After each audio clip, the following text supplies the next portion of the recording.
time ever that the president has thrown out the first pitch in any game in Wisconsin.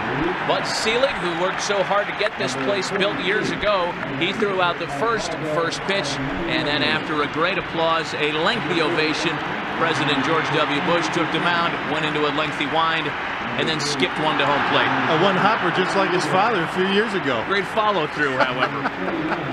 Really, the event has gotten off to a great start. It was the first time that a president has ever attended a professional sporting event here in the state of Wisconsin. President Bush throwing out the first pitch moments ago. You see a wide range of wear, including some fans in jackets and winter coats, some fans in golf shirts, some fans in shorts and T-shirts, as we have spotted earlier tonight.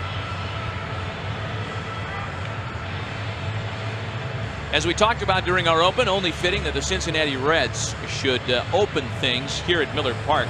They were the Brewers' last opponent at County Stadium last September 28th, rather. And rather disappointing turn of events on the field as far as the game. The Reds were winners on September 28th of last year. It certainly didn't suck any of the life out of the Brewers' festive postgame atmosphere. And let's check the starting lineup for the visiting Cincinnati Reds. As per first-year Reds manager Bob Boone, this is how they line up. 11-year All-Star Barry Larkin leads off at shortstop. He's off to a great start. Michael Tucker starts in center field for Ken Griffey Jr. It's Dimitri Young in left field, the switch hitter batting number 3, also off to a great start. Sean Casey batted over 300 in each of his first 3 big league seasons. He's at first base batting cleanup. A former Brewer, Alex Ochoa, is in right hitting number 5. Aaron Boone at third base, healthy this year, batting number 6 for his dad. Second baseman Pokey Reese sits in the 7th spot. Another ex-Brewers catcher Kelly Stinetti bats number 8. And the pitcher Rob Bell rounds it out for the Cincinnati Reds tonight. Jeff D'Amico on the mound for the Brewers. He makes his opening day start a little later than expected. He was supposed to start the true opener in Los Angeles on April 2nd. But an injury sustained during spring training slowed him down a bit. D'Amico makes his debut tonight. Now let's take a look at the scouting report on the Big Daddy, Jeff D'Amico, getting his start to open up Miller Park here tonight. He's got to establish the curveball. That's his bread and butter. Got to be able to throw that fastball on the corners, get that big overhand curveball breaking down in the strike zone. He's got to work ahead in the count. He's going to be on a pitch count tonight because of that bicep problem at the end of spring training. So he has to be very efficient with his pitches tonight. Let's check the defense behind Jeff D'Amico tonight. For the Brewers in the infield, first to third, it's Sexton, Belliard, Hernandez, and Houston. The outfield left to right, Jenkins, Hammonds, and Burnitz. Henry Blanco is the catcher. And Jeff D'Amico makes his first start of the year on the mound. This is the Brewers' opening day lineup. Same lineup they used to a 1-0 loss in Los Angeles on Monday, April 2nd. Davey Lopes looking for his first win of the season. Davey and the Brewers coming off a rough 0-4 road trip. The Cincinnati Reds come to town 2-2. And so far everybody trying to catch Houston off to the best start in the division at 3-0. And the first pitch in Miller Park history is in for a strike.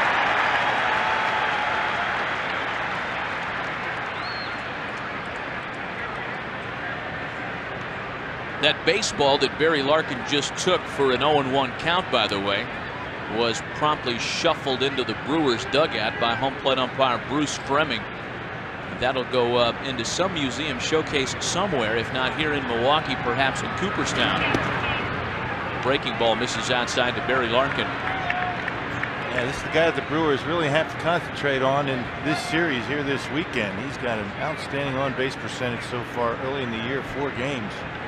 Larkin's been red hot. Keep this guy off the bases. Barry Larkin has batted virtually everywhere along the course of his now 15-year major league career.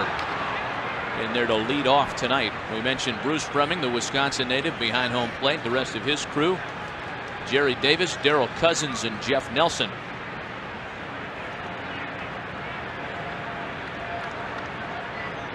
First foul ball in Miller Park history, and that lady's got herself a nice souvenir, huh? Looks like she's having a good time, huh? Didn't take long. Could have handed her a tennis ball and she would have believed you. Next pitch to Larkin off the fist, to comebacker for D'Amico. He smothers it. 1 away. Wasn't pretty, but the first out is recorded on a 1-3 ground ball off the bat of Barry Larkin. Well, you're probably going to see a lot of this tonight. Richie Sexson throwing the ball into the Brewer dugout. The first out recorded at Miller Park is going to be chronicled. They recorded the first pitch. See, Jeff D'Amico showing some pretty good agility and quickness getting to that baseball, but forgot about the throw. He shored out Richie Sexson, who was able to make the play. First hit, first home run, first hit batter. All that stuff's going to be written down. Matter of fact, I see you writing it down now. Yeah, we've got our little cheat sheet here in the Brewers media guide where we can chronicle every first event. It says here time of first pitch, time of first double, who hit the first double, who hit the first home run. What time did Bill Schroeder first mistake Barry Larkin for Ken Griffey Jr.? What time did Vasgersian dribble nacho cheese on the handset mic? It's all right here. Here's Michael Tucker now with one gone. Left-handed hitter who starts in center field in the absence of Ken Griffey Jr., who is nursing a sore hamstring, a problem that gave him a little grief at the end of the year last season. It flared up on him a couple of times during spring training. Griffey Jr. is available. He's here with the team, however, not in the starting lineup tonight. And it's 1 ball, 2 strikes on Michael Tucker.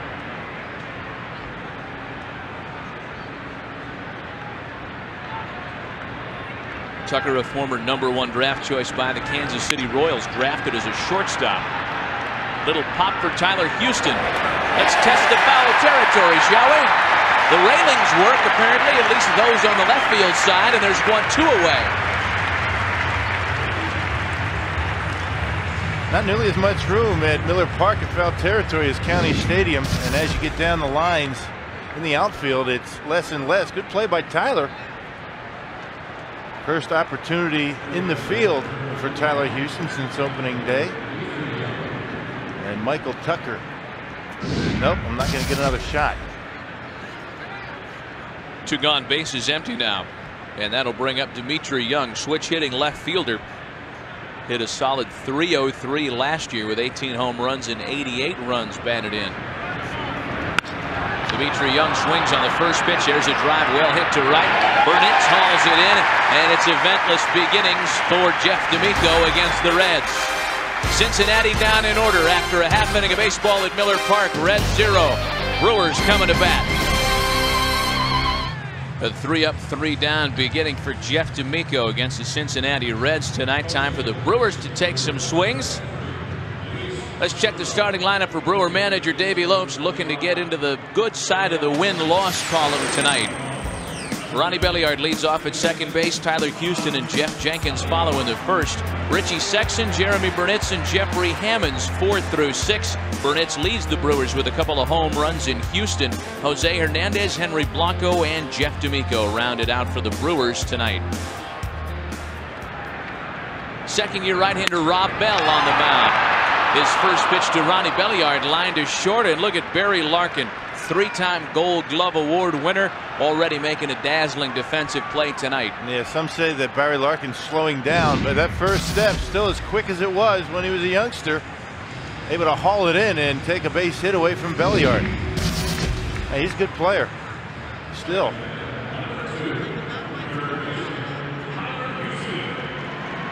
He's 37 years old this year at the end of the month, and as Bill mentioned, still plays like a 21-year-old rookie at a Double-A. 1 gone now for Tyler Houston. Houston making his first start since the opening day start at Los Angeles on Monday.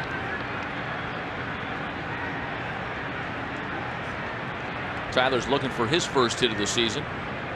1 gone for Rob Bell with the bases empty. Pitch to Houston is popped up.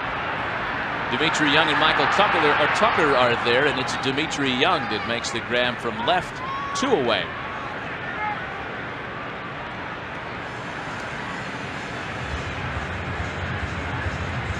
The starting pitcher Rob Bell, not overpowering, has 4 pitches, fastball, curve, slider, and a change. He's had control problems in his career.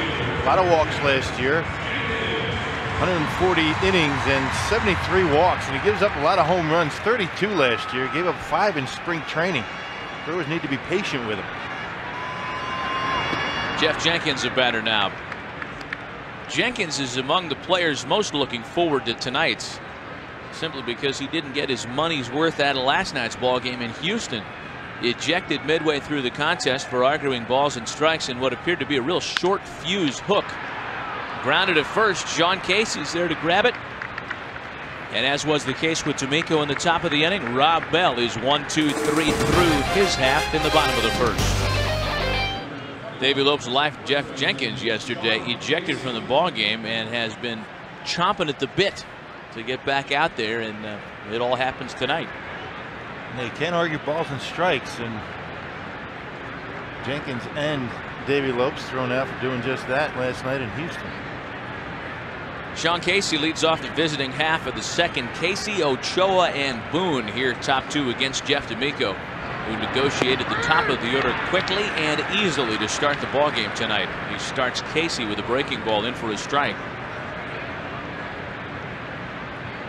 Big Daddy won one and lost one against the Reds last year. The loss came on the final day of the season, that home schedule at least, and there's the first base hit in Miller Park history as Sean Casey knocked back up the middle.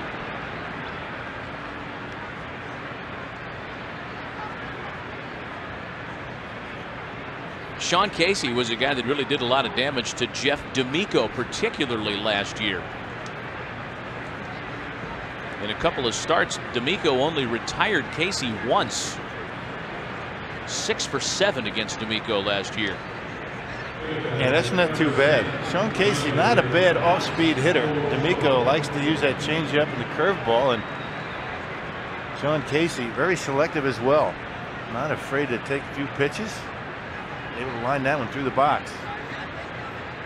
Here's a guy that remembers rather well what it was like to play at County Stadium. He did it throughout the 1999 season. A former Brewer, Alex Ochoa, working with Casey at first and nobody out. Ochoa had a good year last year, his first as a Red. A .316 batting average, 13 home runs, 58 driven in. Those numbers even more impressive when you realize that Ochoa missed some time last year on the DL after going through an emergency appendectomy. Popped up. Belliard on the run. Section's out there. Ronnie Belliard in foul territory. One away. Well, Ron Belliard has shown a lot of range early in the season here. He came into spring training in great shape, going up the middle and in the hole behind second base extremely well. And a nice play this time. Not taking his eye off the baseball. Afraid he might lose it in the roof just in front of the tarp. The roof will certainly be something that fielders, both with the Brewers and whoever the visiting team might be, take a good long look at here. It's certainly not a Metrodome type finish with that brilliant white, white baseball. Let's make the roof white as well. Makes sense. So it's nothing that anybody needs to worry about as Aaron Boone digs in with one away. But whenever you play in an indoor facility, ever since the Astrodome opened indoor play in the 60s, you're concerned with something you certainly weren't beforehand, and that's what you were going to see when you looked up into the sky other than sunshine and clouds. Now in a day game, it should help. You don't have to contend with the ball getting lost in the sun. However, during the day, there's sun going to be coming in the light panels, or the panels right there as you see over the first base grandstands. Those things peer in through that glass and affect the view of the shortstop and left fielder. But you're not going to lose a ball in the sun in the dome. 0-2. Fouled away. Ron Oster in that third base coaching box. He's a holdover on the staff here in Cincinnati from the Jack McKeon days, recently completed. McKeon was not renewed as a manager coming into the season. And Bill Doran, former big league second baseman, ended his career as a Brewer. He's on his first year in the Cincinnati coaching box here under first year manager Bob Boone.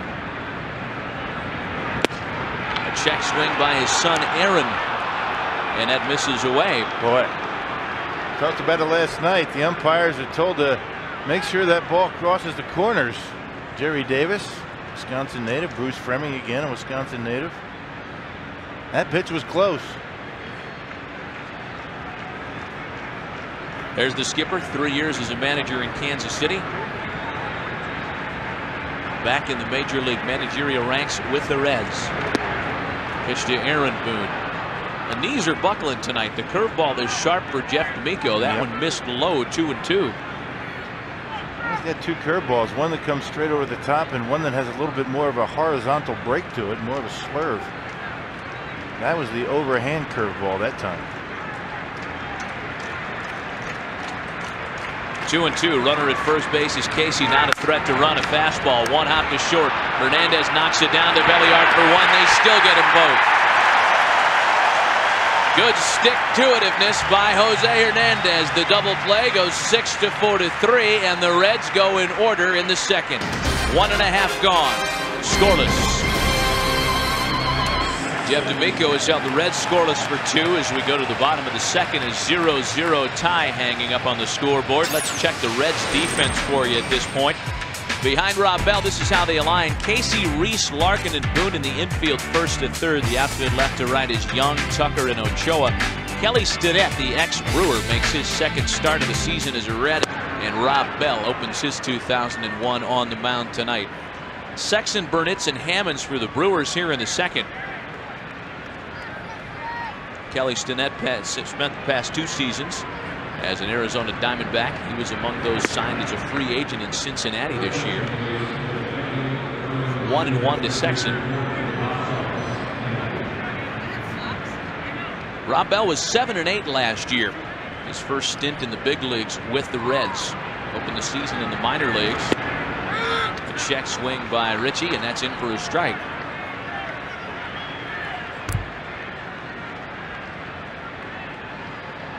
Sexton had a good season series against the Reds last year. Hit 4 home runs in 10 games against Cincinnati. Off the fists and fouled away. It looked like Ritchie caught a piece of his leg or foot. Having a rough start to the season, either getting hit by a pitch or fouling something off his body. There's a lot of body to get hit, though, isn't there? The big dude. 6'7", tall, lanky. Been hit by 2 pitches already this year, and the fastball in on him right on the inside of the knee. Those things hurt. Check it out. Right on the inside of that front knee. There's no meat there. That's all bone.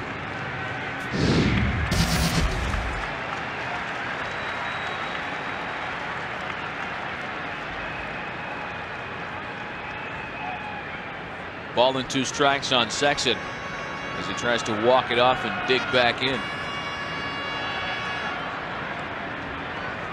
Scoreless on opening night at Miller Park thus far, and a swing and a miss by Sexton. First strikeout of the night. 1 away. Well, Rob Bell has the ability to mix it up. He throws a little bit over 50% fastballs. Change up, curveball, and slider. You really don't know what you're going to get. There's a slider right there. Not much of a break to it, but enough to get it out of the hitting zone for Ritchie. Swings right over the top of it. 1 away for Burnitz. Bernie got a hold of a couple of Houston home runs, both of them solo shots, and neither one of them able to help the Brewers. Milwaukee coming off that sweep in Houston. Everybody anxious to put that series, in fact that entire road trip, behind them. Swing and a miss, 1-1. Last thing the Brewers wanted to do was come out of spring training and lose their first 4 games. It's not as though, you're not going to lose 4 games in a row throughout the season. You just won't want to do it to start the season. All the excitement in Milwaukee all off season long, and spring training, the team played pretty well, and then you get off to an 0-4 start. Guys start pressing a little bit, and I think that's one of the reasons why 2 players got thrown out yesterday. Frustration. 1 player and 1 manager, I should say. 2 balls and 2 strikes to Bernie. Players have a tendency, when you're in a stretch like that, you come to the ballpark and think about, we can't lose today, instead of how are we going to go out there and win today. A little bit much of a different mindset between the 2. Everybody tries to get 2 hits every time up. Can't do it. Just got to relax. It'll come. He's been about a good season. And sometimes that first win is the toughest one to get. Well, when you look through the records in the annals of Brewer history, the slowest start in franchise history came in 1984. The Brewers that year started 0-5. Burnitz launches a pitch into right and twisting foul. That's that classic Burnitz extension. Got around a little too quickly that time. Pitch upstairs, and Bernie was looking in there and opened up and just did hook it foul. Good hack by Bernie. Fastball misses up and in, ball 4. Burnitz is aboard as the Brewers have their first base runner of the night. Filling out your book? I'm filling in the blanks nicely.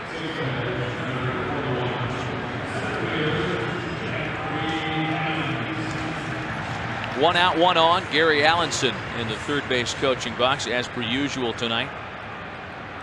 And across from him, new coach Luis Salazar. Burnett's aboard with 1 away now for Hammonds. Pitch up around the eyes, swung on and missed.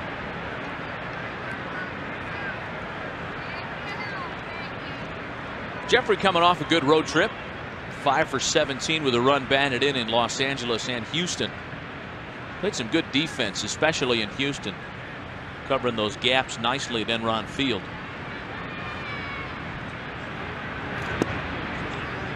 Yeah, Jeffrey Hammond's a very good center fielder. At good speed, has good instincts out there, gets a good jump on the ball, and one of the things that he does that you'd like to see in an outfielder, particularly in center field, he plays shallow. Doesn't really play all that deep. A lot of confidence going back in a baseball, turning his back, running to a spot and turning around and making a catch. 1-1. Ball and 2 strikes. Good velocity that time from Rob Bell. Rob Bell has good movement on those pitches tonight. All 4 of them.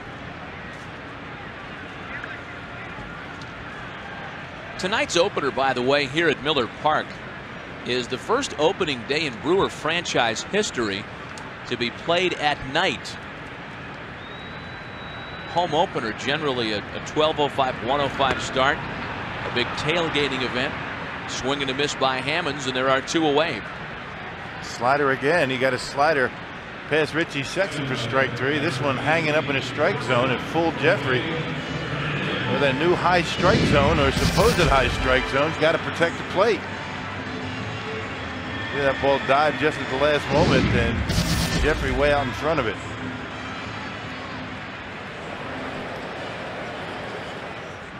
Here's Jose Hernandez now. Runner still aboard. That's Burnitz with 2 gone now. The Brewers in home openers, by the way, 15 wins, 16 losses at County Stadium. And again, as we mentioned, this is the first one ever under the lights. First one ever under a roof, for that matter.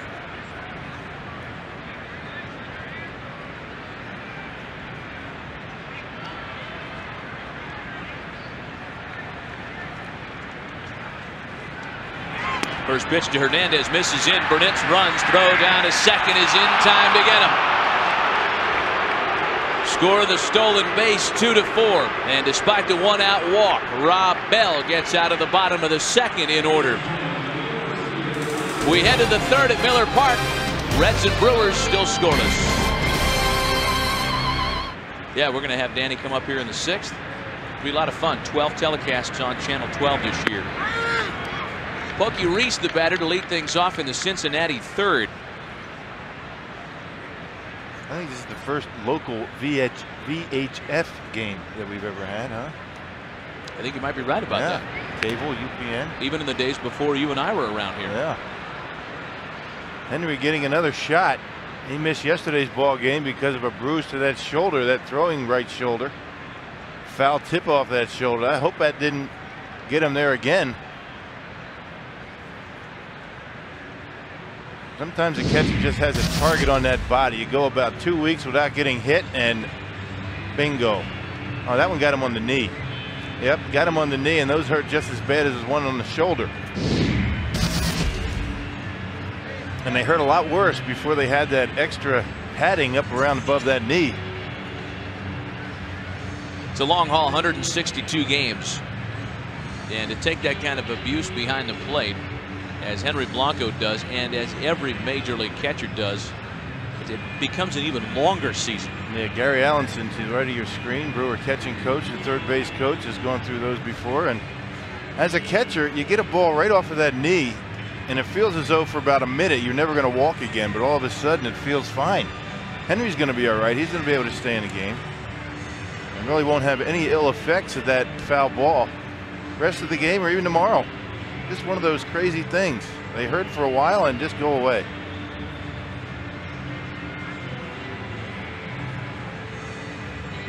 The wear and tear of a major league catcher. Now there's a guy that took some wear and tear over his 19-year career.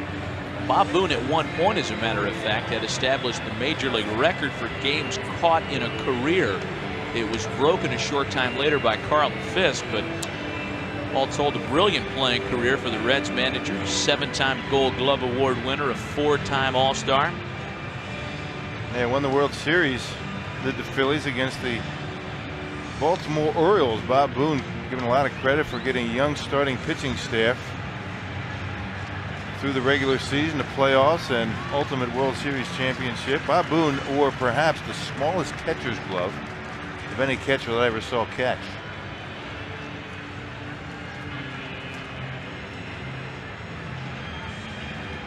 Hey fans, a reminder, a great value here for baseball at Miller Park. They're calling it the 5-county Grand Slam ticket plan.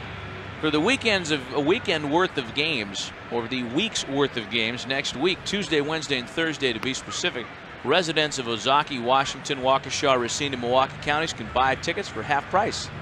That's Tuesday, Wednesday, and Thursday of next week. Half price tickets. See if you live in that 5-county area. And I know a lot of fans are making their plans to come out this weekend, and we would advise, as we did today, come on out early. Ready to get back to baseball now. An 0-2 count to Pokey Reese, leading things off in the top of the third. Henry Blanco okay to continue. Pitch is bounced foul wide of third.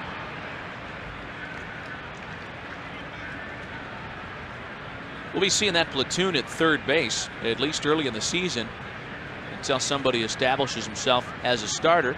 That may not happen either. It might just be a platoon through September, but it'll be Tony Fernandez and Tyler Houston sharing reps at third base. Well, at least until Mark Loretta returns as the shortstop and Jose Hernandez move over to third base. That will depend entirely on who's swinging the bat the best. 1 ball and 2 strikes on Pokey Reese. Pokey Reese, like Barry Larkin, who led off tonight for Bob Boone, a Red who has hit virtually everywhere in the lineup. Last year, Reese finished at .255, 12 home runs and 46 runs batted in. Had another brilliant defensive year, winning his 2nd straight Gold Glove Award. And the only place you could say that Pokey Reese may have struggled last year was in the batting average department. He lost 30 points off of his 1999 final number. Little cue shot for Belliard, and there's one gone in the third.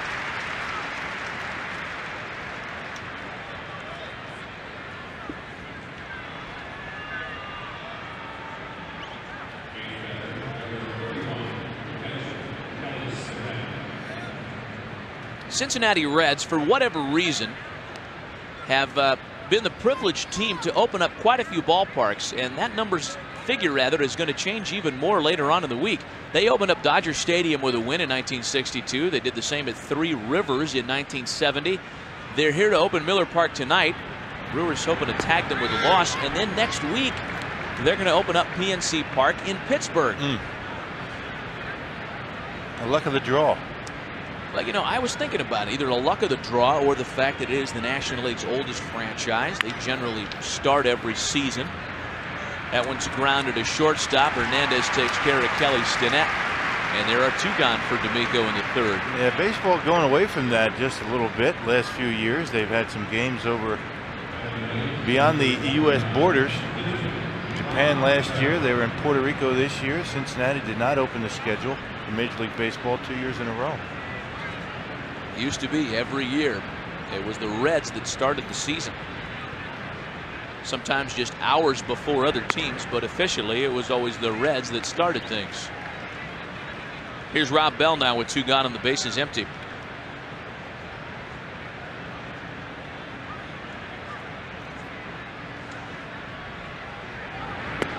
The 2000 Cincinnati Reds, after such a great 1999, finished 85-77, second place in the National League Central Division. A disappointing year to many who predicted the Reds to walk away with the division after the acquisition of Ken Griffey Jr. More on the Reds rebuilding as we continue. Another impressive frame by Jeff D'Amico. Still scoreless at Miller Park. Well, now this means one of a number of things here, Brock. Either there's some kind of game that's in season here, or the president's still around. Yeah. Well, the president is in one of the founders' suites, one of the lower level, in the field level suites down there. Those guys are just making sure everything's copacetic in the stands. Yeah. Maybe stealing signs from the Brewers, huh? Could have been. I was just going to say that might be. The size of those binoculars? Wow.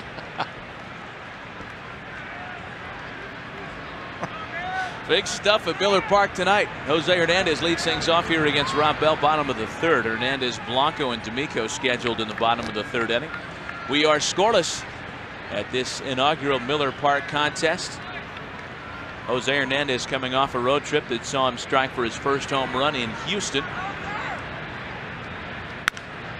Beaten on the ground, foul wide of 3rd.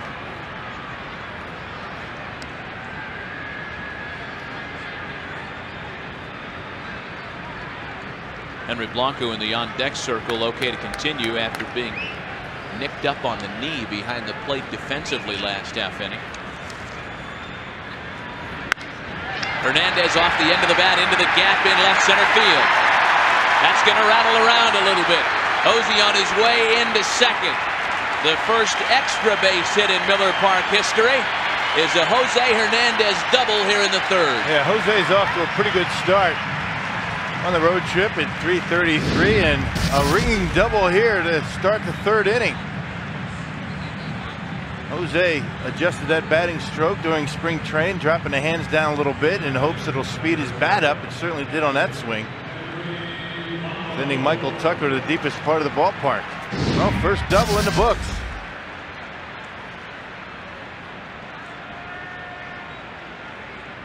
Leadoff hitter in scoring position to start the bottom half of the 3rd, and that brings up Henry Blanco.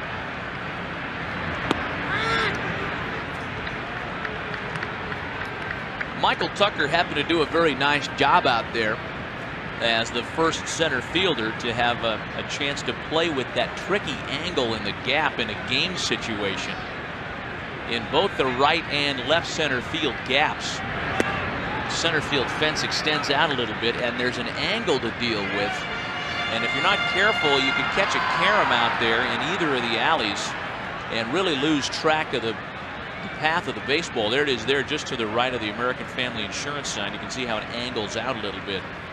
Yeah, center fielder gets a little bit too close to that angled wall. That ball hit the wall and careened all the way toward right field. Blanco out in front of a breaking ball, swing and a miss, strike 3, and that's the 3rd strikeout already for Rob Bell. Well, you can tell Henry's not feeling all that good. He's got a bad knee now and a sore shoulder. Waves at 3 breaking balls from Rob Bell.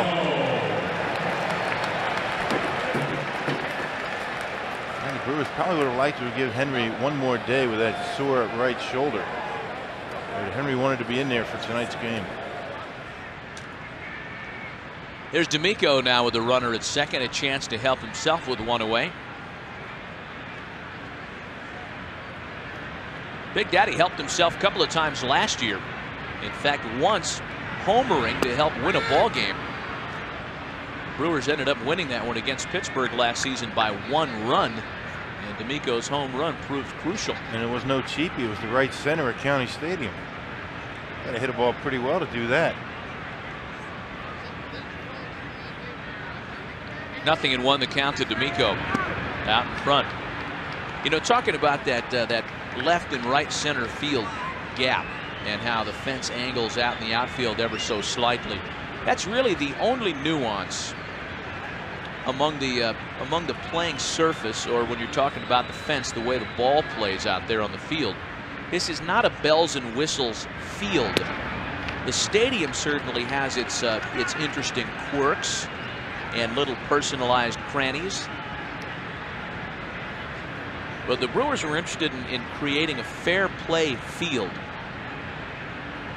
Perhaps learning from the Enron fields of the world that to have that conversation point short porch someplace isn't always in your best interest baseball wise. A swing and a miss. And the Brewers wanted to have shallow gaps. Left center, right center. Left center 370. Right center at 374. The only way that they can make it fair in center field was to have a peculiar angle, making it go out enough to make it fair in center. 400. Had they not done that, that little protrusion out there, that angle would have been too shallow in center field. Baseball wouldn't have allowed that. There's Ron Belliard now. Runner at second. Belliard grounds to third. Good play by Aaron Boone. Spins and gets his man, and the Brewers strand a leadoff double in their home half of the third. 3 complete in the books in Miller Park. Reds and Brewers are scoreless. Welcome back to Miller Park in Milwaukee. Matt Vasgersian back with Bill Schroeder. We are scoreless here as we approach the top of the fourth, and you are approaching Bernie's new chalet. Not referred to as the chalet anymore, but the dugout. And in the occasion of a Brewer home run, Bernie pops out of his house. Bernie's dugout lights up, and then sequentially, get up, get out of here, gone. Light up as well. The famous Bob Uecker home run call. And then Bernie drops into the slide and slides down into just a little platform there. Yep, a revamped Bernie Brewer. Cleaned himself up a little bit. We haven't seen him yet, have we? He's been walking around. We have not seen him slide. Hopefully that's going to happen tonight. Barry Larkin leads off the top of the fourth for the Reds. Larkin, Tucker, and Young. Top of the order here in the fourth. Jeff D'Amico working through the Reds in order in the first 3 innings, allowing only a leadoff single to Sean Casey.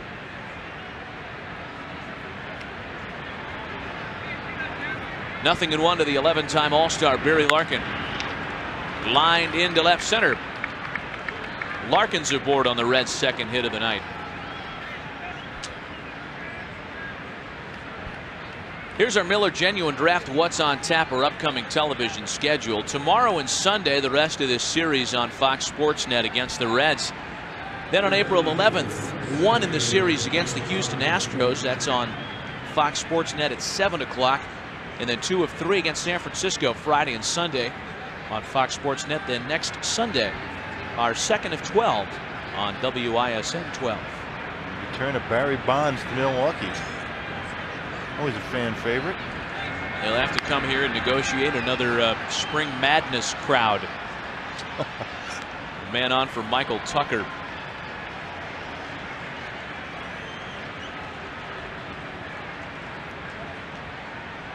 Jeff D'Amico, as we mentioned, was shut down at a point during spring training when he experienced a problem with the right bicep.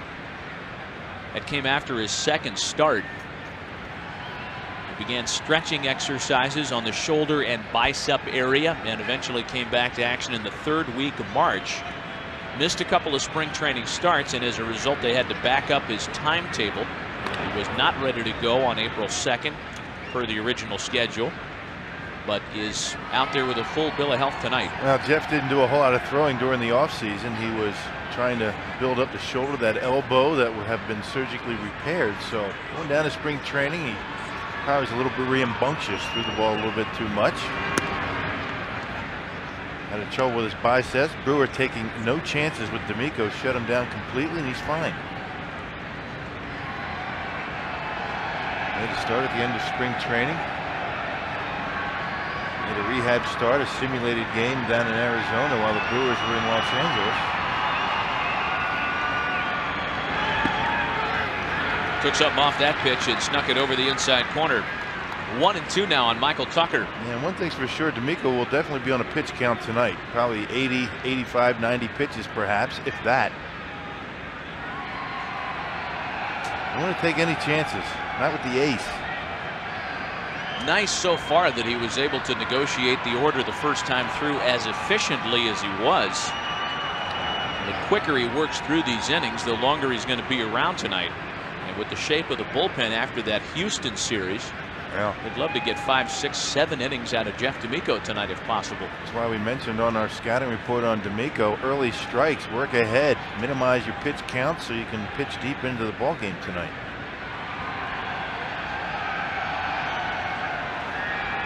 Ball and 2 strikes. 2-2 on Michael Tucker. There are other games in progress tonight around the National and American Leagues. Houston Astros lead Pittsburgh 3-1 in the third, trying to go to 4-0. There are a few undefeated teams left early in the Major League Baseball schedule. Larkin off first. He stole 14 a year ago, and the pitch to Michael Tucker is drilled to right and gone. First home run in Miller Park history. It comes from the visitor. Michael Tucker's 2-run shot puts the Reds on top 2-zip.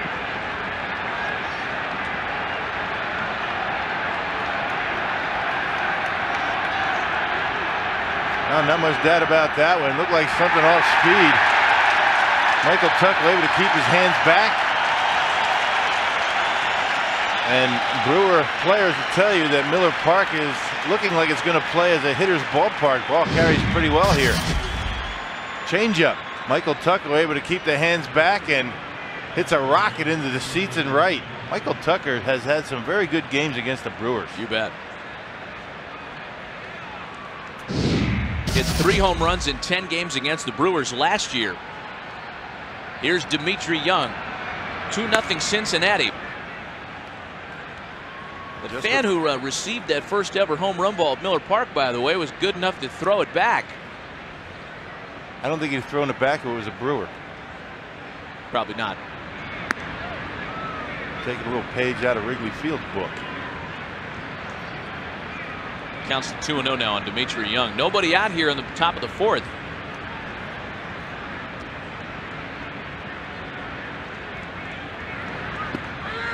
Dmitri Young, a guy who socked 18 home runs a year ago. Most of his power comes from the right side of the plate.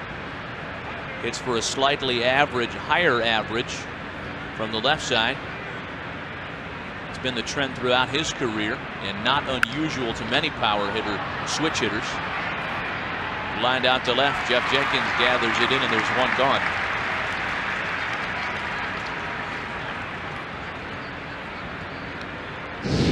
Here's what happened after the Michael Tucker home run. Guy comes up with the first ever home run in facility history. He thinks about it, then he throws it back. I would have held on to it. You saying it might have been worth something? Maybe Brewers might give him some tickets or something to get the ball back. Well, here's Sean Casey now. His single to lead off the second was the first hit in Miller Park history. Be the answer to a trivia question as well.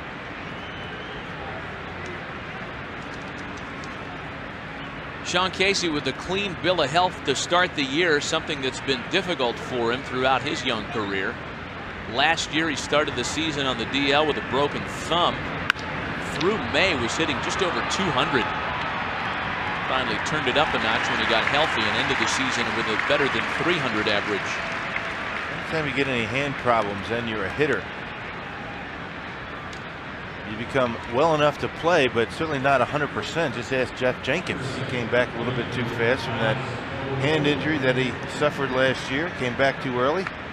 He was never able to get on track, at least power-wise, able to get base hits. But the wrists and the hands, vitally important as a hitter. Obviously. Well, you know. Master of the understatement. Alex Ochoa, the batter now, with a 1-1 count. Or a master of the obvious.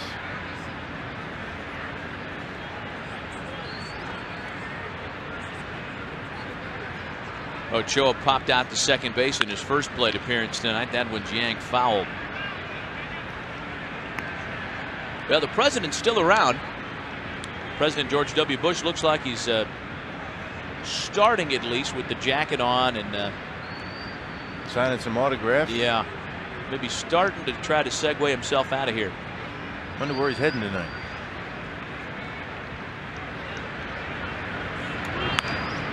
Probably going back to work, I would imagine. Yeah, man, there's a lot going on, huh? He's in there somewhere, huh? Right there. That's the president. Sure it's not. Who's this guy? That politician of note? That guy? How about this one? I wish that telestrator was on my side. Yeah, I know you do. Check swing by Ochoa, but they ring him up. Second strikeout of the night by Jeff D'Amico. The Reds do some early damage, however, on Michael Tucker's first home run of the year to the home half of the fourth. 2-0 Reds.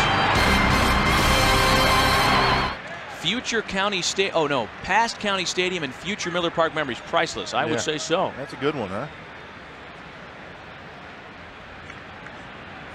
Get a lot of those things on the internet.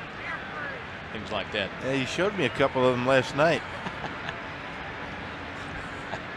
Here's Tyler Houston. Houston, Jenkins, and Sexton here against Rob Bell. The Brewers in a shallow 2-0 hole. Bottom of the fourth inning here in the Miller Park opener.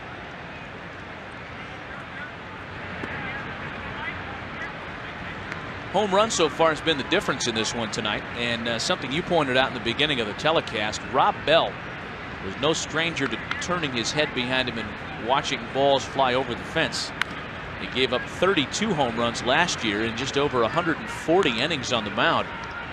Yeah, that's over 2 home runs every 9 innings. And he has a tendency to walk a few batters.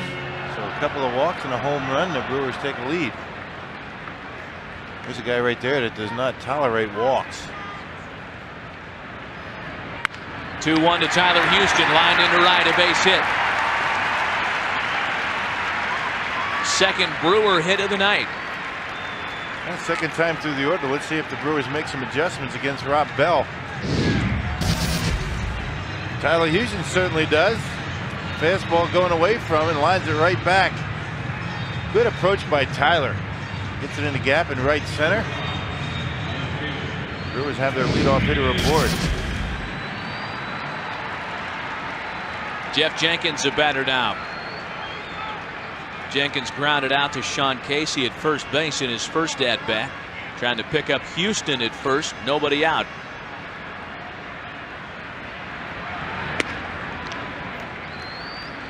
Jeff has started a bit slowly this year. He was among those frustrated with the strike zone last night in Houston. He did homer against the Astros on the trip, but has started the season just 2 for 18. Not too many people worried about Jeff Jenkins, however. Including Jeff Jenkins. Talked to Jeff after the ball game yesterday. Talking about the ejects. He says, yeah, I'm just a little bit frustrated. I've never gotten off to this bad of a start. Remember the start he got off last year, hitting home runs.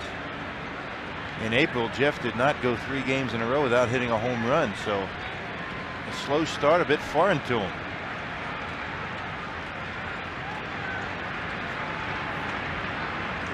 Houston creeps off from first base. Next pitch to Jenkins is fouled away. A look at the Major League scoreboard of the undefeated teams in action tonight. And there are 5 of them by my count. See our new manual scoreboard here at Miller Park. The National League in left field, the American League in right. Houston trying to stay undefeated. They lead Pittsburgh 3-1 in the fourth. Yankees got off to a 3-0 start in the American League, but they trail at home against Toronto 9-1 in the sixth. Toronto putting up some runs, aren't they? Blue Jays are scoring some runs, you bet. Yeah, they've got a good offensive ball club. Here's a strike to Jenkins, now 2-2. You see Bautista with the Blue Jays a couple of days ago hit a home run in Tropicana Field. broke his bat, broke it in half, hit a home run to center. Broken bat home run. Delgado 3 home runs a couple of nights ago. What is going on? Yeah. That manual scoreboard will keep fans up to date on all the major league happenings here at Miller Park. Richie Sexson waiting on deck. The 2-2 to Jenkins is swung on and missed. That's 5 strikeouts for Rob Bell already. Good off-speed pitch, a breaking ball down and in, and Jenkins just waving at it, trying to get a piece of it. Slider. You see how it goes down in the strike zone and gets Jenkins, and Jeff bangs the bat with his hand. Rob Bell's strikeout high in a game is 9, and he accomplished that twice last year, including once in his first start of the season. Making his first start of the season here in 2001. He's already punched out 5. Here's Sexson now.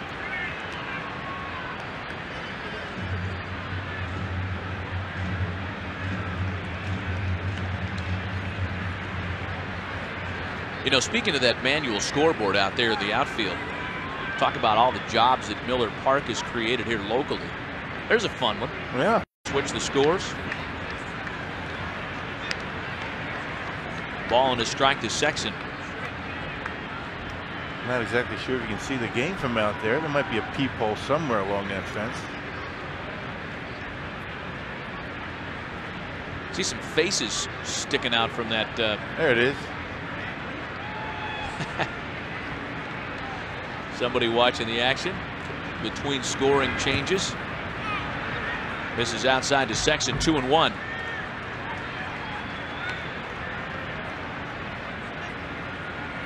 Rob Bell has allowed just the 2 base hits. He's walked a batter. Each of the hits have come to start the inning. Hernandez doubling in the 3rd. Tyler Houston's base hit here in the 4th.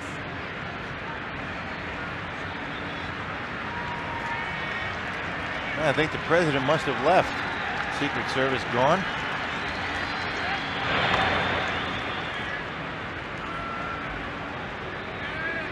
Boy, they were crawling all over this place tonight, weren't they? Yeah, yeah. Secret Service is gone, but I see a couple of guys with Packard jerseys up there sucking down beers. I figure that was a heck of a seat. 2 balls and a strike on Richie Sexson. A lot of unique seats at Miller Park as Sexson hits a drive into the corner and right, slicing foul. Everything from the view that you have at Friday's Front Row Sports Grill in left field to the view along the terrace area in center field, the standing room only seats. That's my favorite part of this ballpark. Center field terrace? Center field terrace, yep. Go out there, stand out there and watch the ball game. That TGI Friday's a nice place too. That's open on non-game days as well, I understand. Yeah, open all year round. Still 2-2 to Sexson. Swung on and missed. 6 strikeouts for Rob Bell through just 3 2/3. Going up and in on Richie. Got him with a slider his first time up. This time with the fastball up and in, and Richie can't catch up to it. Yeah, 6 strikeouts. The Brewers struck out a total of 13 times last night. Almost half the outs recorded by Houston pitching. Well, this answers your question, partner. The president has left the building.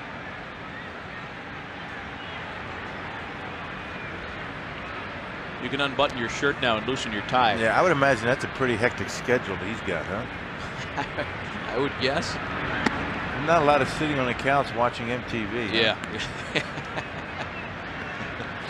TV land. Jeremy Burnett's the batter now with a man on, 2 away. Brewers trying to avoid stranding a leadoff runner for the 2nd straight inning.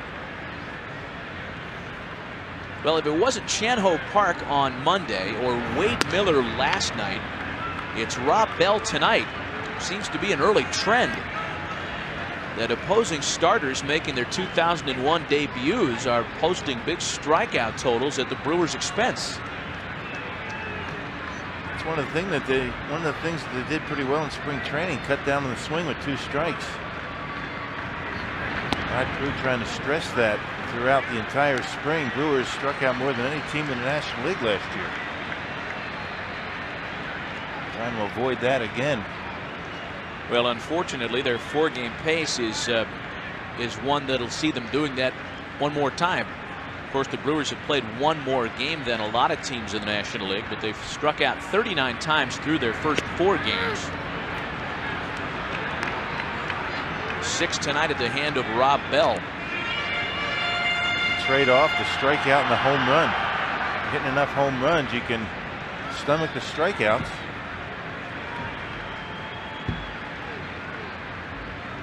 Three balls and a strike to Bernie. Jeffrey Hammond's waiting on deck, only 1 away, and Brewers down 2-zip. If you're a team that's not going to hit a lot of home runs and have to bunch base hits together, the only way you can do that is to make contact consistently.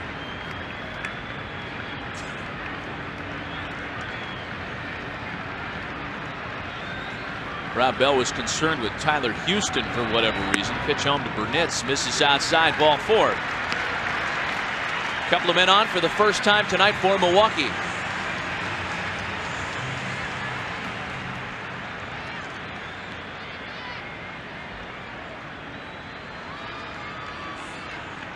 No cause for concern yet on the look of manager Bob Boone. With 2 away, Kelly Stinnett goes out to chat with his pitcher. You can see there's reason for concern on the face of Rod Carew. He has been working diligently and trying to figure out a way to get this offense going. Sometimes there's just no answer. Here's Hammonds now. He was a strikeout victim to end the 2nd.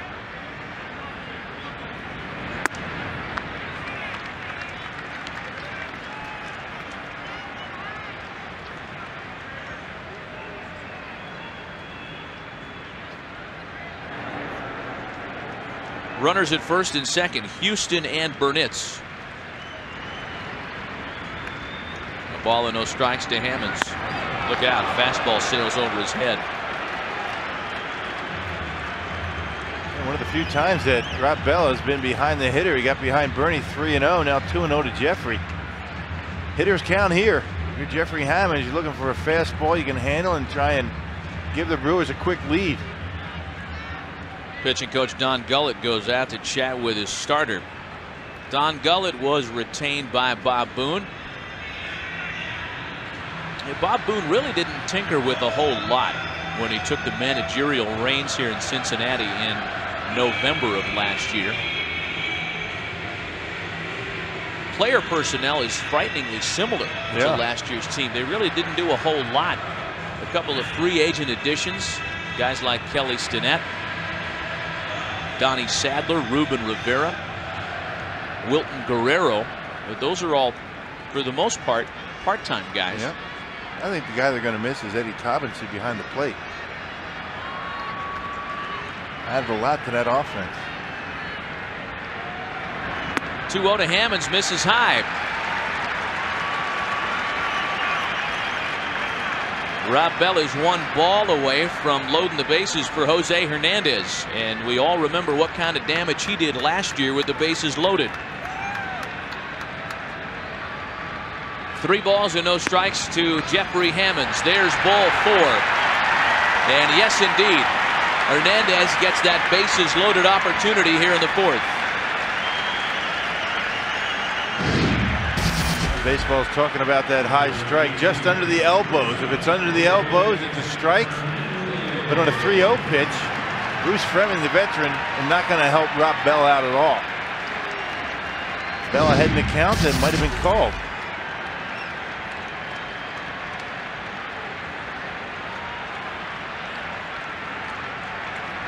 Two grand slams last season by Jose Hernandez. He takes his strike. He's doubled off Rob Bell tonight. Overall last year with the bases loaded, Hernandez was a resounding 8 for 15. The 2 grand slams and 23 runs batted in. That one headed to the gap in right center field. It's trouble for Cincinnati. Houston scores. Here comes Bernie. Hammonds being waved around. A bases loaded, base clearing 2-bagger by Jose Hernandez, and the Brewers go on top 3-2.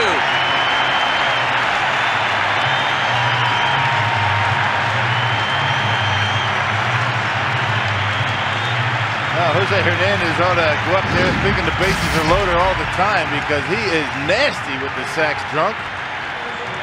Jose able to keep those hands back and shoot it into the gap. Clearing the bases for the Brewers, and they take a lead. Oh yeah, an important base hit for Jose Hernandez and the Brewers. Don't get too far behind. The 2-out walks come back to haunt Rob Bell. Now it's Henry Blanco. The inning started out with a Tyler Houston base hit. It looked like Rob Bell got upset about that as he struck out Jenkins and Sexton, and it further looked as though he was going to get out of the inning unscathed. Burnett's walked, Hammonds walked, and then Hernandez drove everybody home with the 2-bagger. Pitching very carefully to Burnett's and Hammonds, getting himself in a position to face Hernandez, and Hernandez bites him again. A couple of doubles for Jose tonight. Jose off to a good start this year.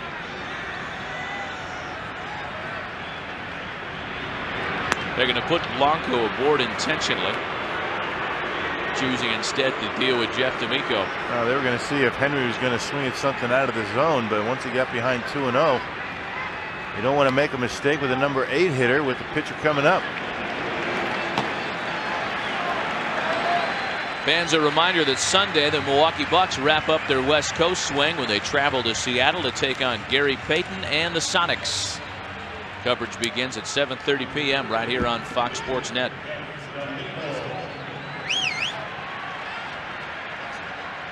We saw bullpen activity up behind Rob Bell here in this 4th inning. Scott Sullivan is up and throwing for the Reds. Here's D'Amico now.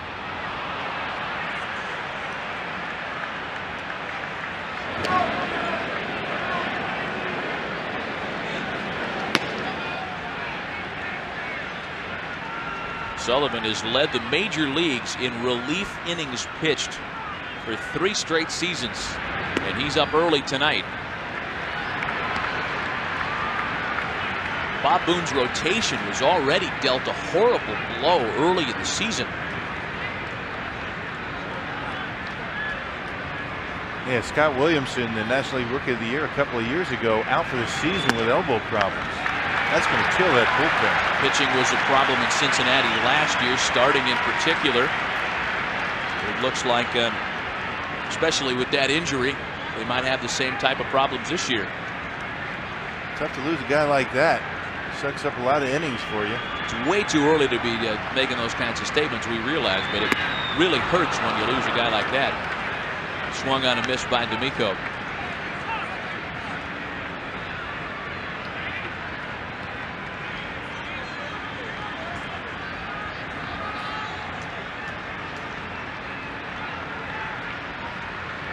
Two balls and 2 strikes to count on Jeff D'Amico.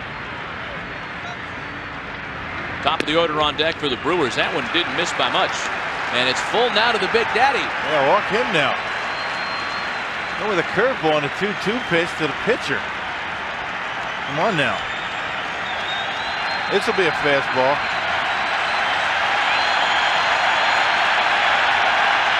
Runnels will go on 3-2 with 2 gone. They do. D'Amico hits a drive into left. Well hit. Dimitri Young back to put it away. Oh, Big Daddy getting his swerve on. All told, the Brewers strike for 3 on the Jose Hernandez 3-run double. The end of 4. Milwaukee on top by a run. Jose Hernandez, Johnny on the spot. Base clearing double that drives in 3 runs in the bottom of the 4th to give their Brewers their first home lead of the season on top 3-2 as we go to the top of the 5th inning. Brewers are wearing a special logo on the caps today, commemorating the inaugural series here at Miller Park. If you were wondering what that was on the side of the cap, that's a closer look. There it is. Hey, and we're joined by a special guest in the broadcast booth for this, the 5th inning, from WISN 12 Sports, Dan Needles. Danny, welcome, buddy. Thank you very much, Bill. We're off to a good start. How are you, Matt? Where have you been the last couple of months? I've been, I don't know, I've been out, walking around, wrestlers and stuff, football, something. How can you beat this? It's good to be back. It's good to be back doing baseball, as a matter of fact, and it's good to be on the ISN 12. How about that? It's good to see something other than that millionaire show. You know, we on pretty your much air. have Regis 7 nights a week, 5 times a night. He is ABC. Aaron Boone leads things off in the Cincinnati 5th, trying to bunt his way aboard, pushes one foul. Now, Danny, I know that you guys were out here, the WISN 12 news crew. You guys were live before first pitch tonight. And as just about everybody with the transmitter has been, you've been out here for the past 2 weeks. Tell me your thoughts on the ballpark, and maybe more appropriately, what you like the most about this place. What I like most about this place is the fact that we will not hear women complaining because of the lines to the restrooms. At County Stadium, it was not designed for women. And the men's rooms, there were plenty. The women's, there were not. And here, it's equal, 33 for each. That's fabulous. That the is lines, fabulous. I've been walking around the concourse a little bit. Lines for concessions, very short at some of them, surprisingly short. And for the restrooms, there's not people spilling out into the hallways. You know, that's nice. That was a problem at the old place, you know. But in all seriousness, Here's the I like- 0-2. A ball and 2 strikes on Aaron Boone. Yeah, in all seriousness, what do you like the most about it? I love the roof, just looking at it. It's, let's put it this way, I did not take a lot of architecture classes in school. I don't know how these things work. It's amazing the way it works. That one fouled away. Now And- still the ball and 2 strikes. And one nice thing about this roof, and I'm sure you've noticed it, the ball goes up in the air like that, you don't lose it. You're able to see it very well. Yeah, it's really, I mean, a lot of attention was paid to that. The entire sports world learned a cheap lesson with the Hubert H. Humphrey Dome up there at Minneapolis. I mean, it wasn't cheap for those folks because that's still the burr of their existence right now. Fouled away, still 1 and 2. But yeah, you can pick up the trajectory of the ball anyway off the bat. The amenities are top notch. Have you been out to that 300 Club restaurant out there? I was on a tour a couple of weeks ago. Fabulous food. Yeah. And I don't think I'll probably be in there eating again anytime soon, but I don't think they like me in there. That one fouled away again. Aaron Boone hanging in there at 1 and 2. That's one of the things I like too. We almost saw that ball hit one of the wires. And I'm not sure if you've talked about this. Those are in play. The roof is in play. We have not talked about that. And say a ball like that one, obviously headed for foul grounds, it hits one of the cables, it could bounce right back to the middle of the infield. It's a fair ball. Somebody's got to get up there pretty good to hit the roof. Yeah. Now that right there is a big-time big league pop-up off the bat of Aaron Boone, and it didn't come close to the roof. Ron Belliard makes a grab, and there's one gone in the 5th. Something else I noticed, and I'm not sure if you've talked about this. I don't pay attention well, as you can tell. The bullpens, they've switched. They have switched. No, you pay good attention. You're absolutely right. By design, initially, the Brewers were supposed to occupy that bullpen in right field, but instead they decided they liked the view over in left a little better. A little safer from the fans. I'm not sure. I got to tell you, I don't know what the reasoning is. I just know that they decided to switch, as is their prerogative. Well, I understood the sight lines are a little better in the Brewers' new bullpen than the old. It's Pokey Reese now with one gone and the bases empty, and it's 1 and 1 to Reese. What are you going to call this place for a nickname? Miller Park. Yeah. I don't know. It's such a short little moniker. I don't know that you can shorten it up anymore. That one comes in and gets Pokey Reese. Drilled him. Looked like he got him right in the hip. Right in the fleshy portion of the hip. He should hope it was the fleshy portion.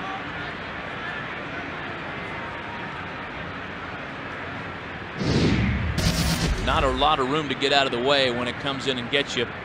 Oh, that right wasn't in the the hip ribs. at all. That was right in the ribs. Oh. Big Daddy is, he can rear that fastball in there. Yeah, that can come pretty good. That could hurt. You know, Jeff, a couple of years ago, played golf with him. And he had picked up the game maybe a year before. He hit a 3-wood, 315 yards. 3-wood. 3-wood, 315 yards. With 12 months of golf experience. At the moment. Yeah. Pretty good natural athlete. That's the kind of thing that makes the layperson like you and I sick to our stomachs. Out there hacking away for year after year. Especially when he blows it by your ball by a good 50, 60, 70. All right, 100 yards. Here's Kelly Stinnett now with a man on and one away. Stinnett grounded a shortstop in his first at-bat tonight. Pitcher spot is due up next. Rob Bell's in the on-deck circle. With the exception of Ken Griffey Jr., who is at something less than full health, the full bench complement available to Bob Boone. 5 to 4 to 3. The double play makes for a quick top of the 5th. Despite the hit batsman, D'Amico gets the Reds in order in the 5th. The midway point of tonight's ball game, the Brewers on top 3-2. Matt Vasgersian back with Dan Needles from WISN 12 Sports. We're in the midst of a 3-2 Brewer lead in the bottom of the 5th inning. Mr. and Mr. Griffey. The elder on the left of your screen, Ken Griffey Sr., Ken Griffey Jr. there on the right.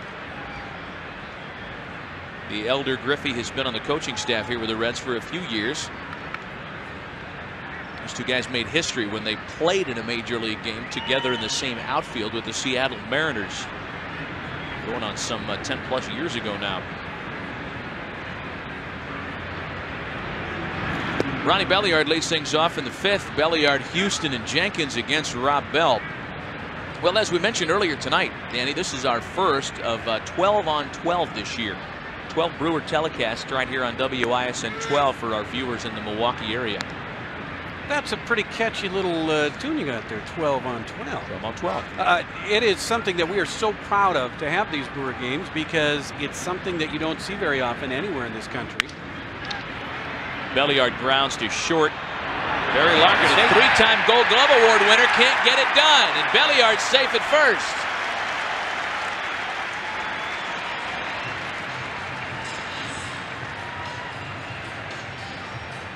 Belliard showing some outstanding speed, hustling down to first on that one. Actually, a little bobble at short, and that gave him all he needed to get safe at first. That's a routine play, especially for a guy like Barry Larkin. And is being scored as an error on the 11-time All-Star. We saw a play a lot like that earlier in the game. Jose Hernandez ended up able to turn a double play. Doesn't get any closer than that in the bag either. E6, the Brewers have their leadoff man aboard for the 3rd straight inning. Now it's Tyler Houston.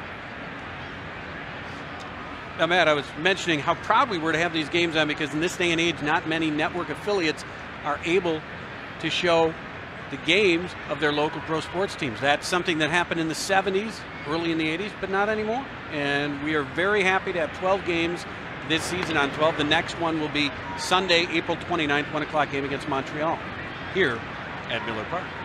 They're mostly weekend games, are they not? Yes, they are. Saturdays and Sundays, except for tonight. All Saturdays. Some on the road, some here at Miller Park. Reds pitch out. Belliard goes nowhere. A ball and no strikes on Tyler Houston. Well, Rob Bell was rolling right along tonight. He had struck out 4 through 3 innings. In fact, he had struck out 6 through 3 2/3. But with a man on and 2 away in the 4th, the Brewers started to do some damage against him. A couple of walks and then the big base clearing double by Jose Hernandez. That's given them the advantage they currently enjoy. 3-2 Milwaukee. There's a strike to Houston, 1-1. We haven't exactly been seeing a lot of balls jumping out of here to make it a hitter's park, have we? Not at this point, certainly. But you know, everybody's just kind of waiting for that. Waiting for the explosion. Once the word got out that Richie Sexson had hit the Pepsi sign adjacent to the Jumbotron in center field, well, people started to talk of this place being nothing but a hitter's park. I think that talk may have been premature, but when you look at how far away that Pepsi sign is, there it is. Yes. Now today in batting practice, you see where the Miller time, this part here, am I using a telestrator for the first time in my career? You can tell, can't you? Richie hit one, a line drive, something chipped off of that sign. We were sitting underneath it. He hit that and it was still going up. Something chipped off a piece of that sign, huh? Yeah, I'm sure they'll be glad to hear about that. And I'm told that was not a It's not, in fact, a Jumbotron. That's a Diamond Vision. That's a Mitsubishi Diamond Vision. It's like when you say, hand me a Kleenex. It's not a Kleenex, it's a tissue. That branding becomes confusing, but that, in fact, is a Mitsubishi Diamond Vision in our center field. Thanks for clearing that up, Matt. I got away with horrible segues, horrible non sequiturs. Speaking of which, the over-under in our sports office today was 5 for how many times I would refer to Bill Schroeder as Bill Schrader. You haven't done it yet. I haven't done it yet, but I know I will. He's not even on the air right now, though. Runner goes. Throw down by Stinnett. Not even close. He had an excellent jump that time, as you shall see. Belliard's first stolen base of the year, waited to pick his spot. 2-1, a good count to run on, and he had that one stolen off the pitcher Rob Bell. Nothing Kelly Stinnett could do about it. You know, I just read the new book Jocks and Socks. Oh, did you? I'm sure you've heard about that. And Ricky Henderson had given a tip how he knows when to steal. He would see when the buttocks muscle of the pitcher would tighten. He could tell that he was going to home plate. Little number out in front of the plate. And Houston is retired by the catcher 2-3. Belliard had to stay put. I've never heard of that. That's why Ricky Henderson is Ricky Henderson again. Because you watch the buttocks muscle tighten up. Is that? You always look for those little signs. He's pretty good. I personally wouldn't think of looking for that kind of sign. Jeff Jenkins now, a man at second and one away. Jenkins is grounded out and struck out tonight.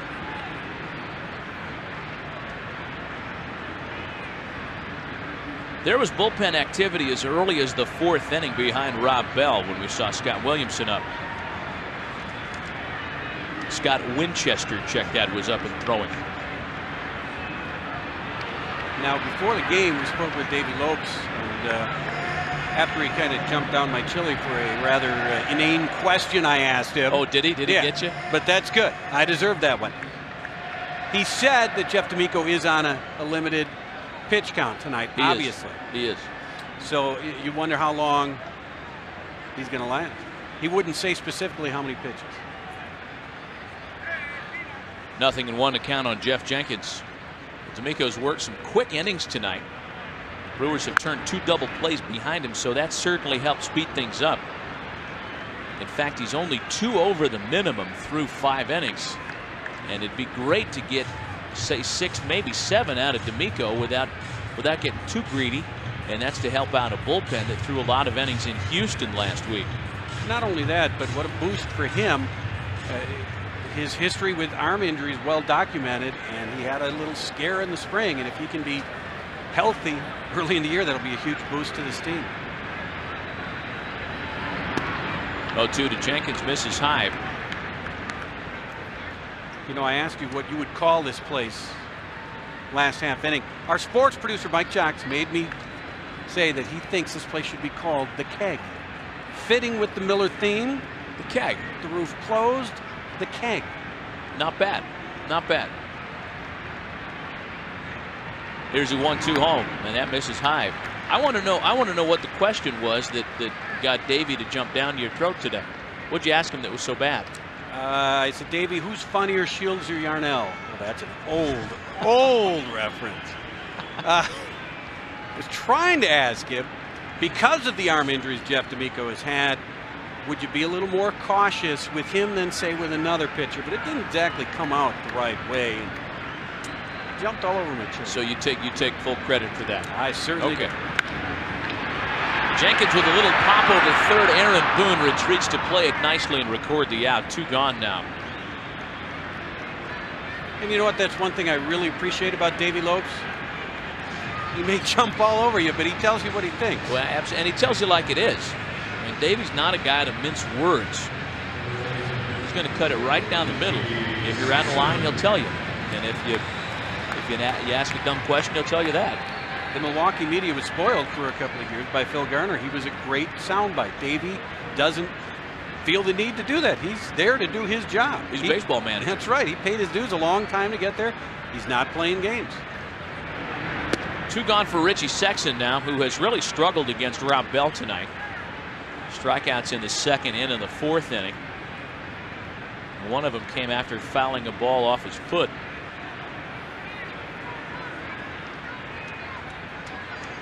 Oh, 0-1 to Richie.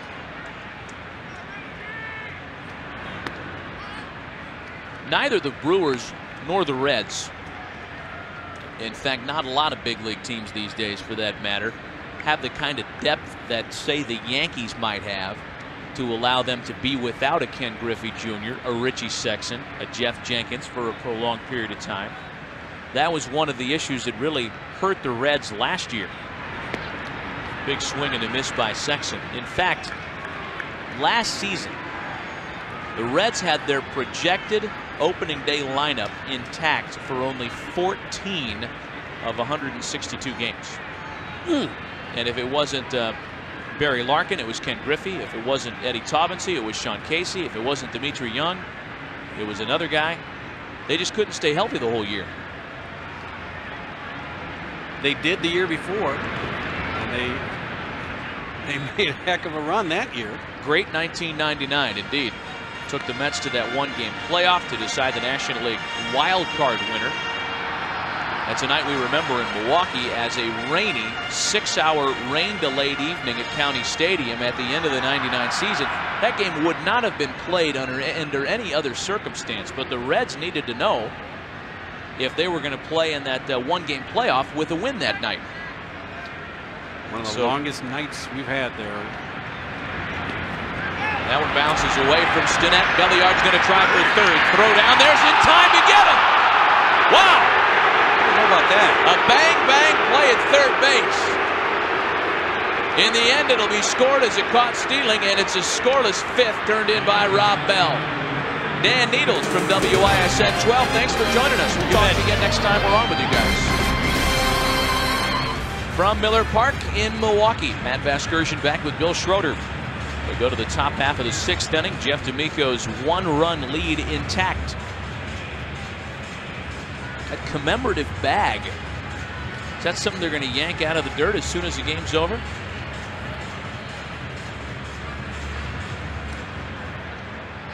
I would imagine they're not going to leave something down there that says opening day 2001 for very long, right? That's only at second base, I believe, right? That's it. No.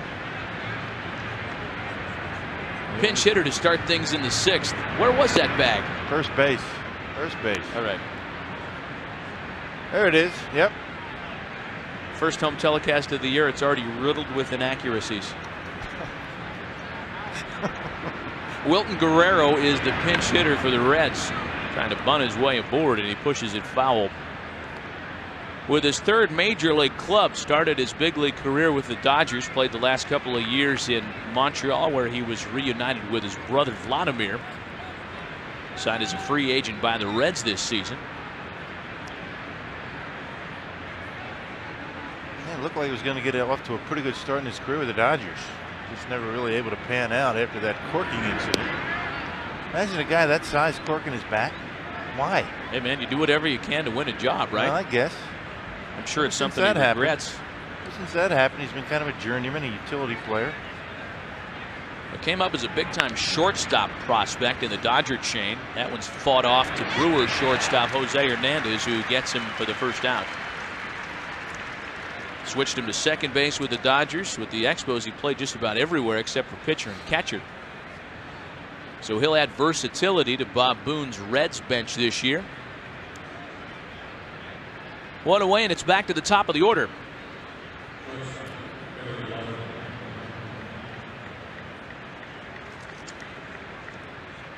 Jeff D'Amico was allowed the 2 runs on 3 hits. He only damaged the Michael Tucker home run in the 4th. Tucker is on deck to bat next.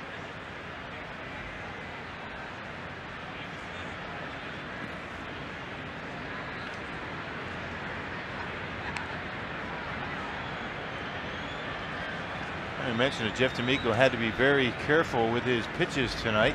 Pitch count at 66 as we speak, 67 now. Averaging a little over 10 pitches an inning. That's outstanding. Doing exactly what Davey Lopes needs him to do. Off the end of the bat, lazy liner to center. Jeffrey Hammonds gathers it in. Series continues tomorrow. Brewers take on Barry Larkin and the Reds tomorrow in the second of a 3-game series. Tune us in for that one at 1 p.m. tomorrow on Fox Sports Net. Ex-Brewer Pete Harnish against Jamie Wright. Jamie pitched a dandy in Los Angeles on opening day against the Dodgers, losing 1-0.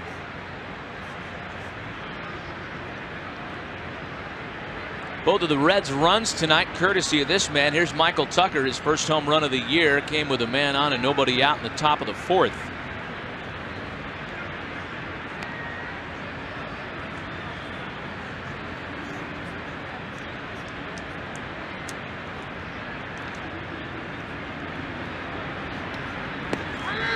Change in for his strike, 1-1.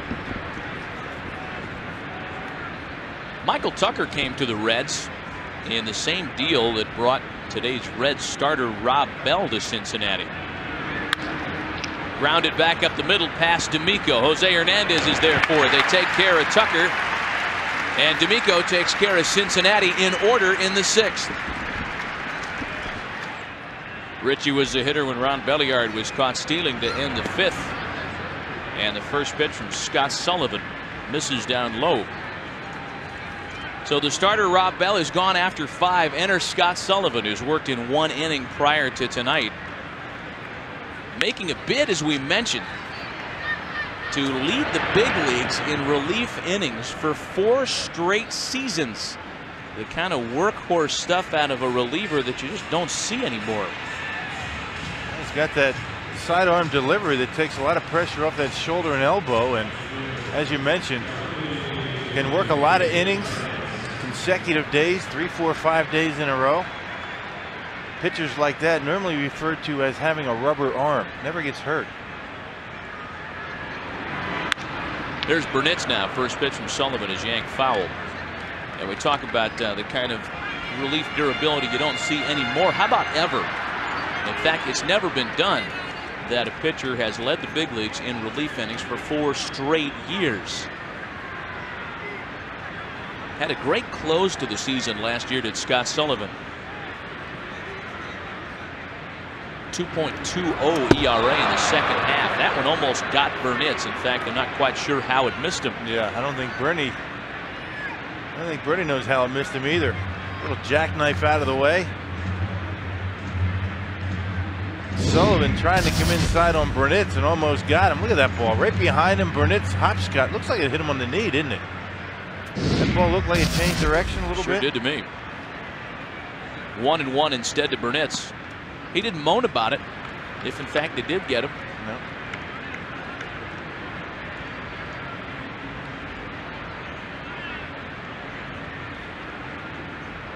Two balls and a strike to Burnett's. Oh, look out. First thrown bat of the ballpark's history. Little pop. Nobody gets to it. And the bat landed a good 15-20 rows up. Let's check out that last pitch, that inside pitch that Burnett's was able to get out of the way of. It's going to hit him right here.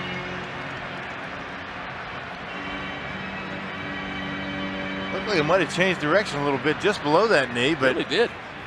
Burnett's didn't think so. Home plate umpire Bruce Fremming didn't think it hit him. I'll tell you, fans of Miller Park a lot closer to the action than they were at County Stadium in general.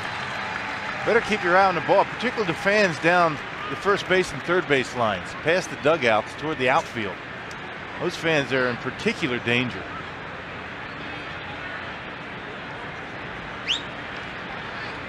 Two balls and 2 strikes to Burnett's.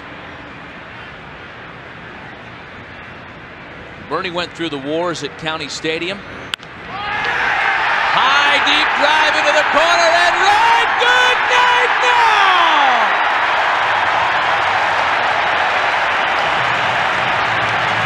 Bernie's third of the year. The first Brewer home run in Miller Park history. Yeah, that's the one they're going to want to keep. And Bernie Brewer making his first slide down the slide. There he is. Boy, he's looking good, isn't he? He tried to come inside again, did Scott Sullivan. Right down the middle, and look at the finish on Burnett. There's that armpit. Good extension. Burnett stayed right on that baseball and drove it out of here, right down the line. Good swing. Here's Jeffrey Hammonds now. 1 in, 1 out. Another thing to write down in your Miller Park firsts ledger. You don't have that. Home run.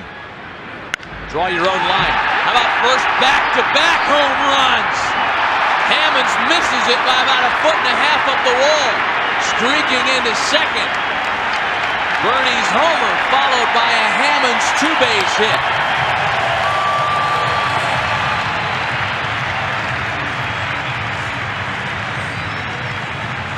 Well, Sullivan getting the ball up in the zone. Pitcher throws sidearm like that from the right side. Usually very tough on right-handed hitters. Lefties see it pretty well. Look at Hammonds. He hangs right in there. Back up slider, didn't do anything, and Hammonds crushes it off the wall and left. Watch it hit that bar right there in between the scoreboards, making it a funny bounce. Hammonds had ideas at third base. But with 1 out, you don't want to take any chances. Here's Jose Hernandez. He came up with a big blow that gave the Brewers their lead in the 4th. The bases loaded double.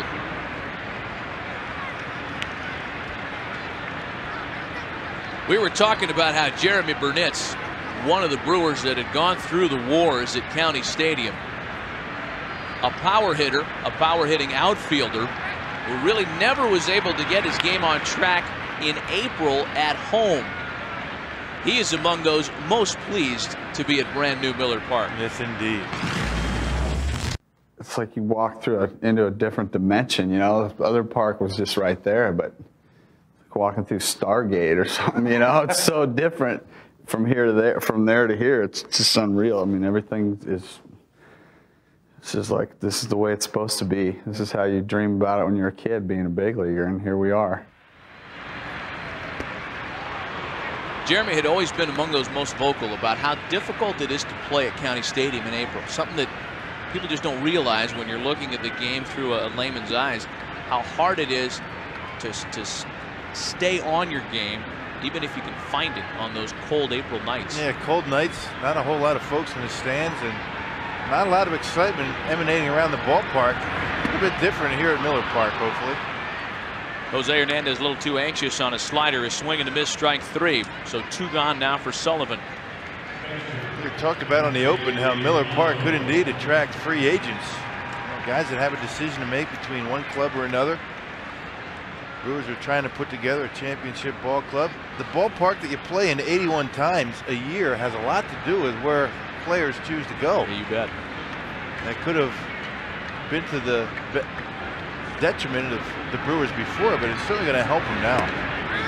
Here's Henry Blanco now. He takes a strike.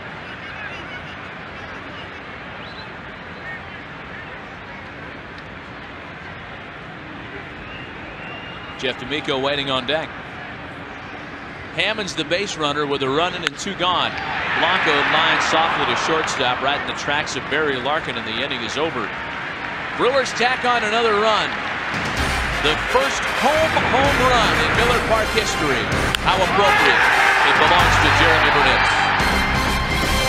I don't think that they have a spot in that Miller Park first for the sausage race. It looked like the bratwurst came in #1. I don't see it on here in the media guide. That's just as important as anything else, isn't it? First bratwurst winner? Or first sausage winner? That's a big thing around here. I guess it is. You know, I had to think about it. Jeff D'Amico now working with a 4-2 lead thanks to Jeremy Burnett and his 3rd home run of the year. Dimitri Young will lead things off for the Reds. Young, Casey, and Ochoa here for Cincinnati.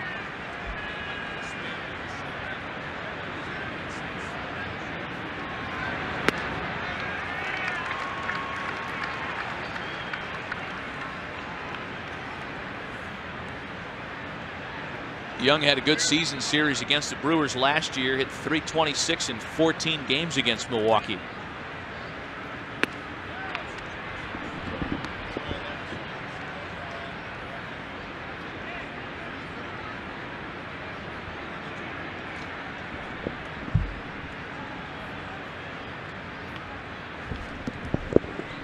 One pitch to Dimitri Young, just off the inside corner.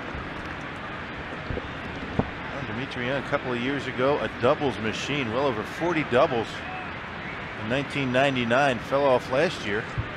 Trying to find a position for Young has been the problem. Ball upstairs, 3-1. D'Amico pitch counted 75 pitches. 21 balls, 54 strikes, being very efficient with his pitches tonight. 3-1 pitch, line deep into right field. That's going to get out of here for a home run for Dimitri Young. Boy, he leveled on a 3-1 pitch and drove it out of here, no doubt about it. Wow.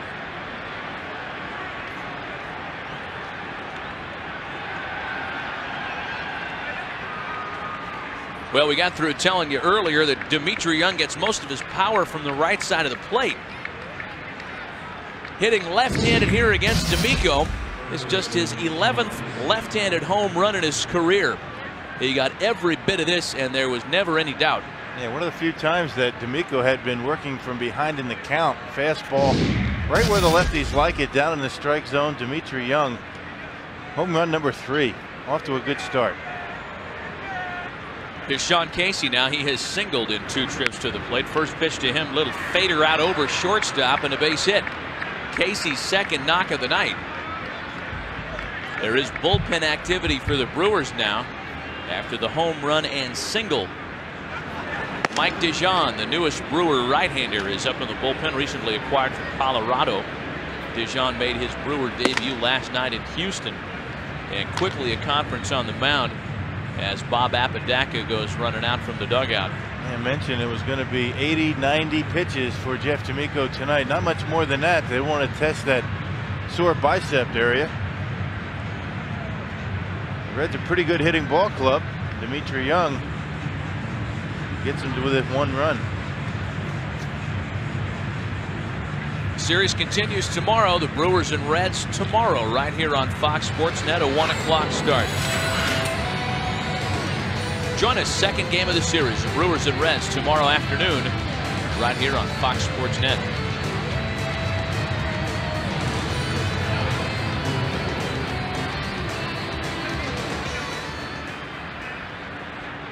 Man on, nobody out. Run in after the Dimitri Young homer, and now it's Alex Ochoa. D'Amico working out of the stretch, and the first pitch to Ochoa is in for a strike.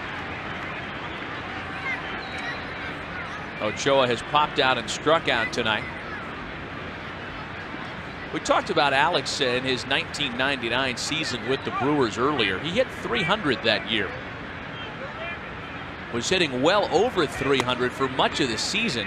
Ended up finishing at the even .300 clip. And a lot of people were really surprised in the trade that sent Ochoa from Milwaukee to Cincinnati in exchange for left-hander Mark Sweeney, who really never got healthy enough last year to contribute, and this year is not with the major league team.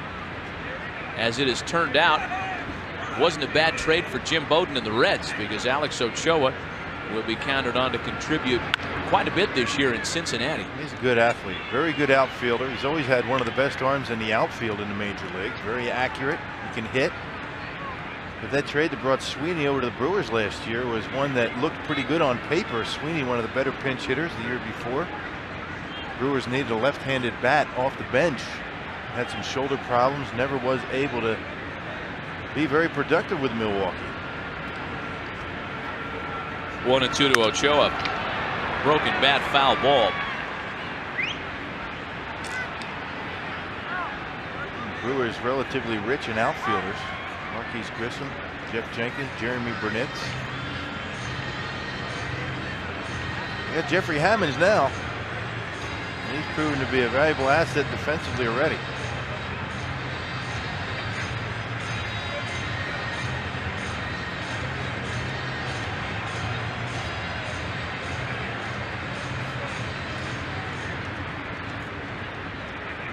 Davey Lopes and Jerry Royster discussing the situation with a runner at first. That's Casey.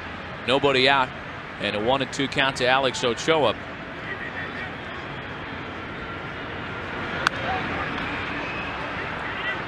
Fouled away. It stays 1-2. What a full circle we have made here in Milwaukee.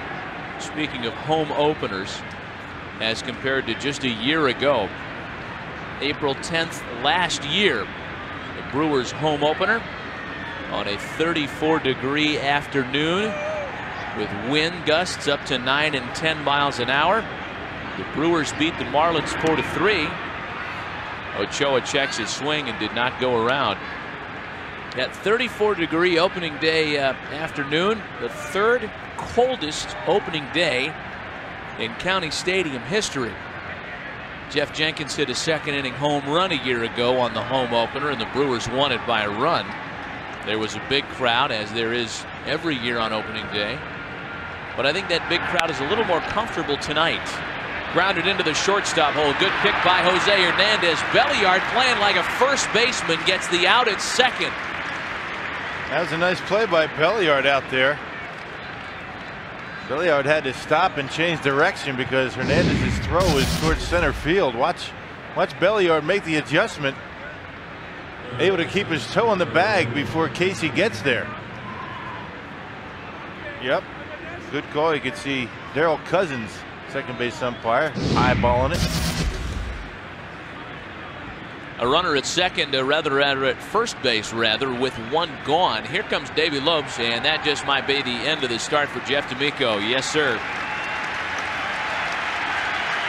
D'Amico's 2001 opener goes 6 1/3. He leaves with a lead and turns it over to Mike DeJean here in the 7th. A pitching change. We'll be right back. Big Daddy's work is done tonight as he's removed in the top of the 7th inning. He leaves with a 1-run lead and a runner aboard. D'Amico strong in his debut tonight. Has done his part in trying to give the Brewers their first win of the year, leaving with that 1-run cushion.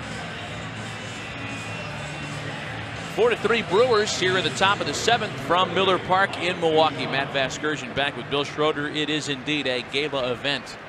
Miller Park's opening tonight. Off to a good start so far with the Brewers up by a run.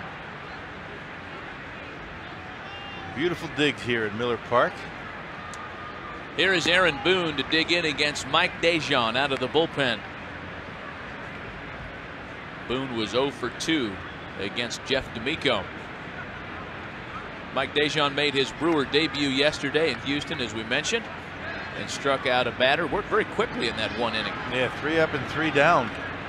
Will act as a setup man for Curtis Laskanik, along with Ray King and David Weathers. DeJean, a hard thrower. Fastball will sink, and a good slider. Had a good year last year with the Rockies. Becoming a Brewer means that Mike DeJean is wearing his first major league uniform, representing a team other than Colorado. He was drafted originally by the Yankees, but he was acquired by the Rockies as a minor leaguer in a multiplayer trade and wore exclusively a Rocky uniform as a major leaguer since 1995. And that's some pretty good success in a ballpark that's very tough on pitching. But as we mentioned, his bread and butter is that hard sinker, and ordinarily hitters beat that into the ground. That's exactly what the Brewers need right here, a ground ball. Double play, get out of the inning. His lifetime record at Coors Field was 11 and 4. Runner goes, throw down by Blanco, a little high, but still there and plenty of time to ring up Ochoa.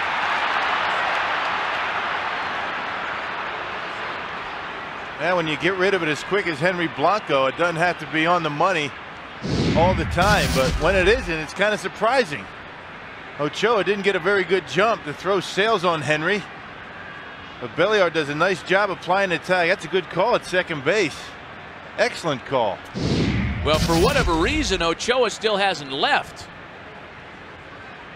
Even on the replay, we saw second base umpire Darryl Cousins ring him up. Maybe he dropped the baseball. I did not see it.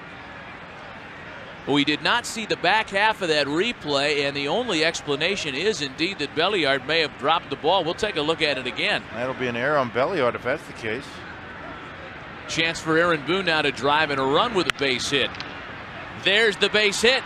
They're going to wave the runner home. Jenkins is up and throwing to the plate. The throw's cut off. Throw down to second, not in time. Man. Well, you give them an inch to take a mile. These Cincinnati Reds opportunistic here. It looked like Blanco had thrown out a base runner.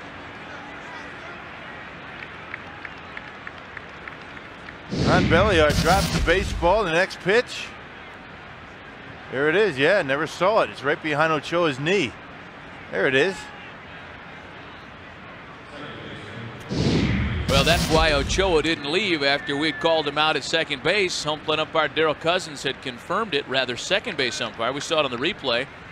But after taking another look, Belliard did indeed drop the ball. That'll go down as a stolen base. And a costly one, as it cost Jeff D'Amico a chance for the winning decision. We're now tied 4 apiece. Pokey Reese the batter. Runner at second is Aaron Boone. Well, he got his ground ball. Unfortunately, Aaron Boone was able to find a hole with it. Things can change in an awful hurry. Boy, and they do. That 3-1 pitch to Dimitri Young turned the inning right around, didn't it? D'Amico really cruising along, getting ahead of the hitters. As soon as he falls behind, Reds put up a run.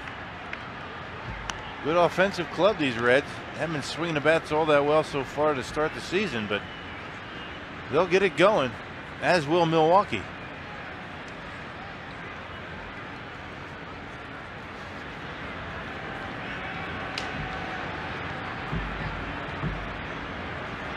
Oh, and 2 to Pokey Reese. Boone off second. Pitch home is grounded to shortstop. Jose Hernandez has him in check. Reese is retired for the second out.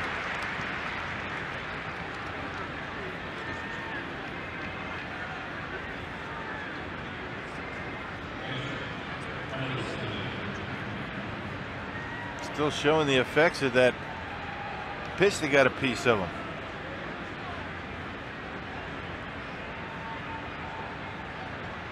There's Kelly Stinnett now. The former Brewer is 0 for 2 tonight.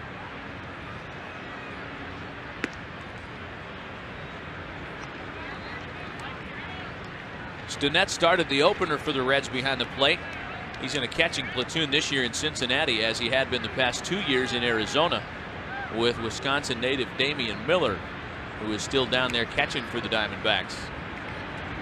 Stinnett was allowed to leave, signed a free agent deal with the Reds.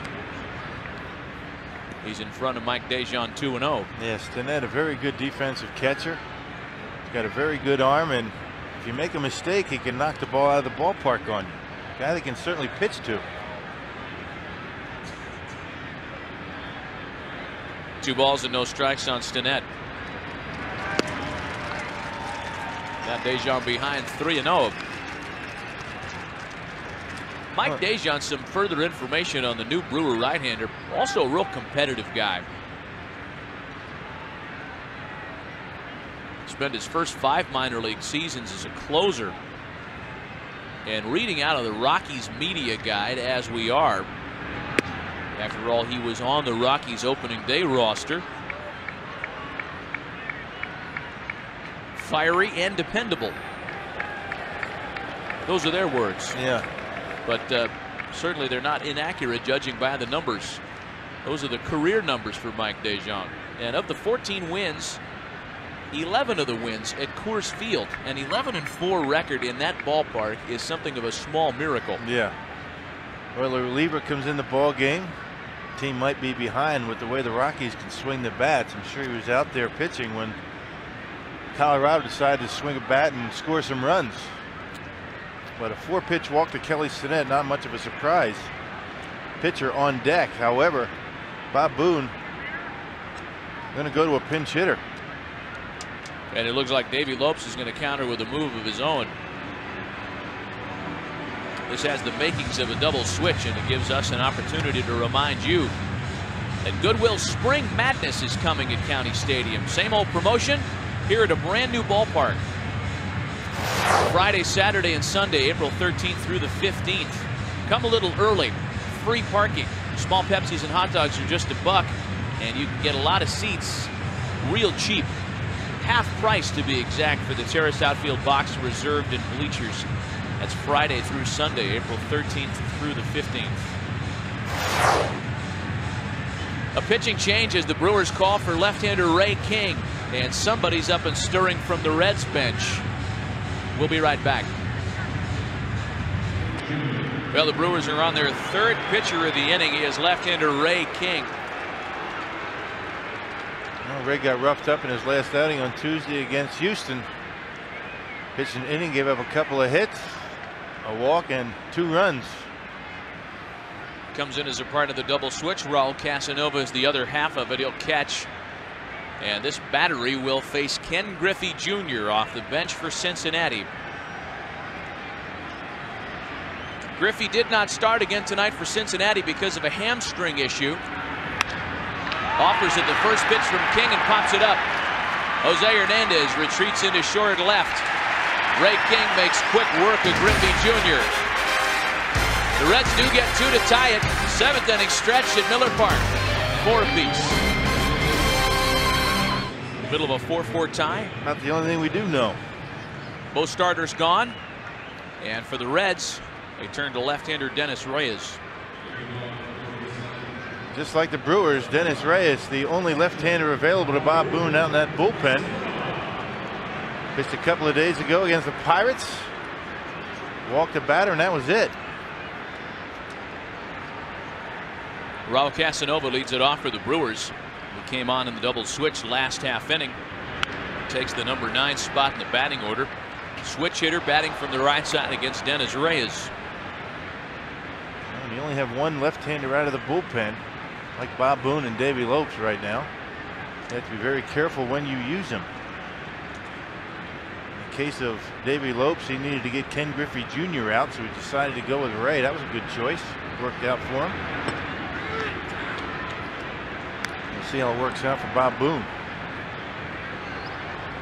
Casanova had a nice little series in Houston. Played a lot more than they drew it up. Had to go in there and spell Henry Blanco.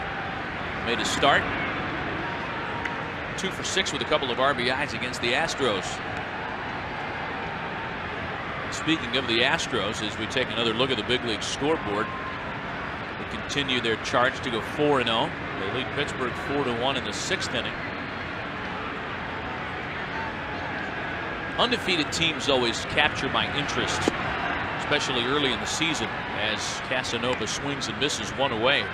And that's because the guy that I sit next to here, Bill Schroeder, had something to do with an undefeated string to begin the season. Yeah, 1987, the Brewers won their first 13 games to tie a major league record set by, of all teams, the Atlanta Braves, the team that had played in Milwaukee before the Brewers. 13-0. That was a lot of fun. Easier said than done, right? Oh boy, I bet. There's Ron Belliard now. Well, we can be pretty sure that the Yankees won't be able to touch your record this year.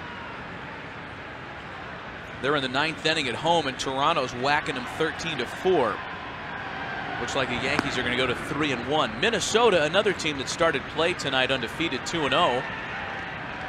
Twins have beaten Kansas City 6-5. So Minnesota 3-0. The Phillies were 3-0 at the beginning of the day. They lost to the Cubs. Knocked them off your list. The other 2 undefeated teams in the big leagues, the Rockies and the Giants, as the count goes to 2-1 on Ron Belliard. The Rockies are in action in Denver, tied with San Diego in the 2nd. And the Giants and Dodgers scheduled for a night start tonight. And I'm not quite sure why there's no score on that one. They should have already started that ball game. There might be rain in Los Angeles. Was it 7:30 back there? Yeah. 7:40 something. 2-2 to Ronnie Belliard.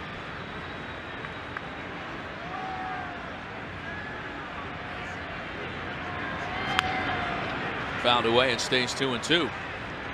Rain will never be a problem for baseball with the Milwaukee Brewers at home ever again. Right on. There it is, the retractable roof. The nicest in all of baseball.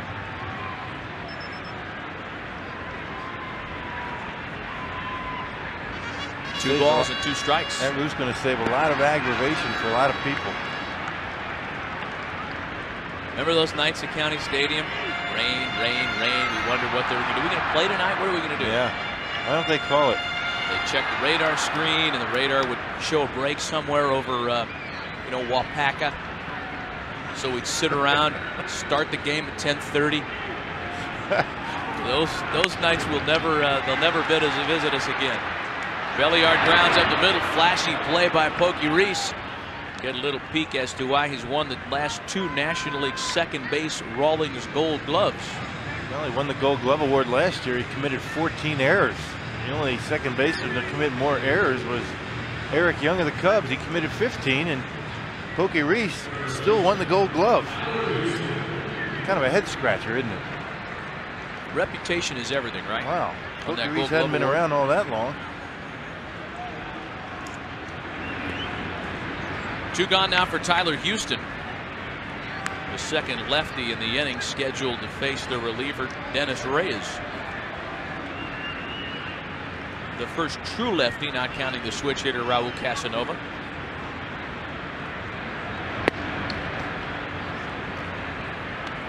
The last Cincinnati Red to win back-to-back Gold Gloves was Joe Morgan, who happened to do it at the same position that Pokey Reese plays. Even more impressive for Reese when you consider the fact that he was drafted as a shortstop. He didn't start playing second base until well into his professional career. I got to change that statistic I just threw out. Ron Belliard had 19 errors at second base for the Brewers, so Pokey Reese was second to the most errors as a second baseman. Quick 1-2-3 inning by the reliever Dennis Reyes. The Brewers go down in order.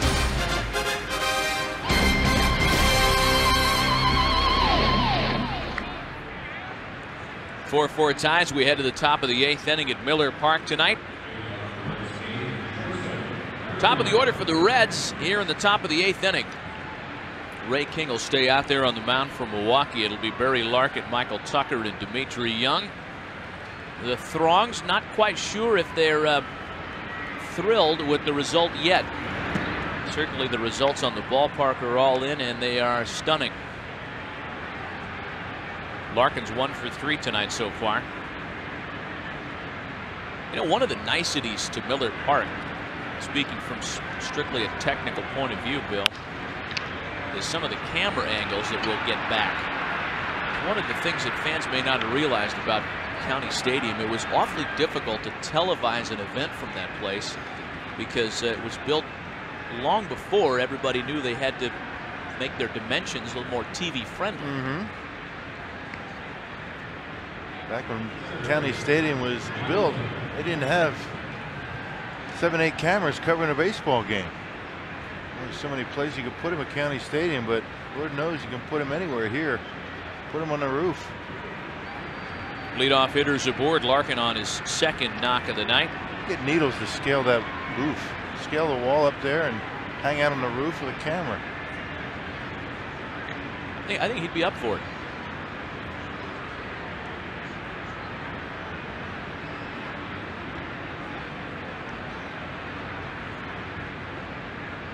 Michael Tucker's home run in the 4th has given the Reds exactly half of their offense tonight.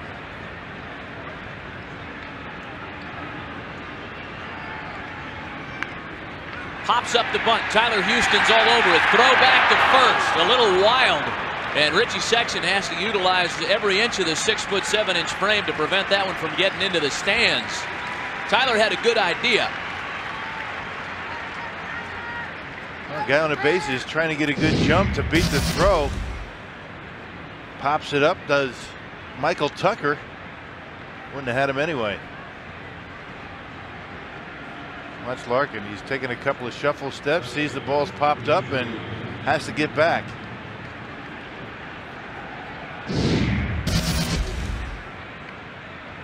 bring up Dimitri Young now, 1 away. I wonder what kind of view we could get of the game if we sent a camera up there with Bernie in the dugout. Bernie's Chalet. I'm so tempted to say Bernie's Chalet, but it's not a chalet anymore. What is it?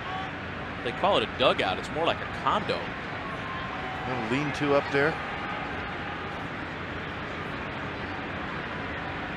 Bernie has cleaned himself up, hasn't he? That beard and hair is bright yellow. It used to be bronze, right?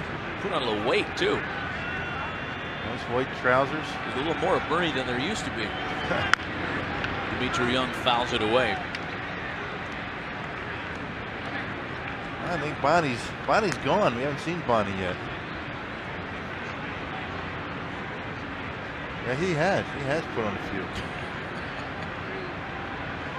Filling out them britches nicely these days, Bernie.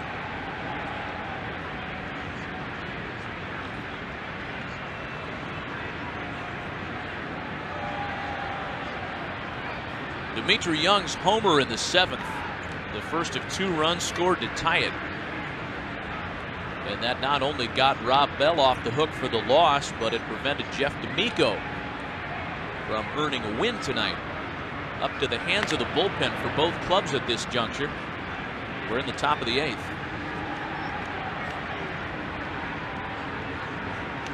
David Weathers up and throwing in the Brewer pen.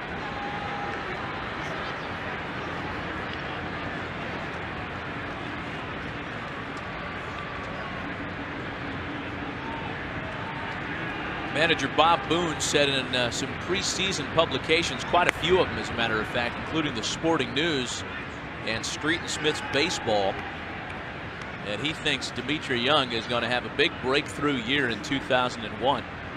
The Reds have been waiting for that for a couple of years, ever since he had that year a couple of years ago when he hit 40+ doubles. Tailed off a little bit last year. Very good offensive player.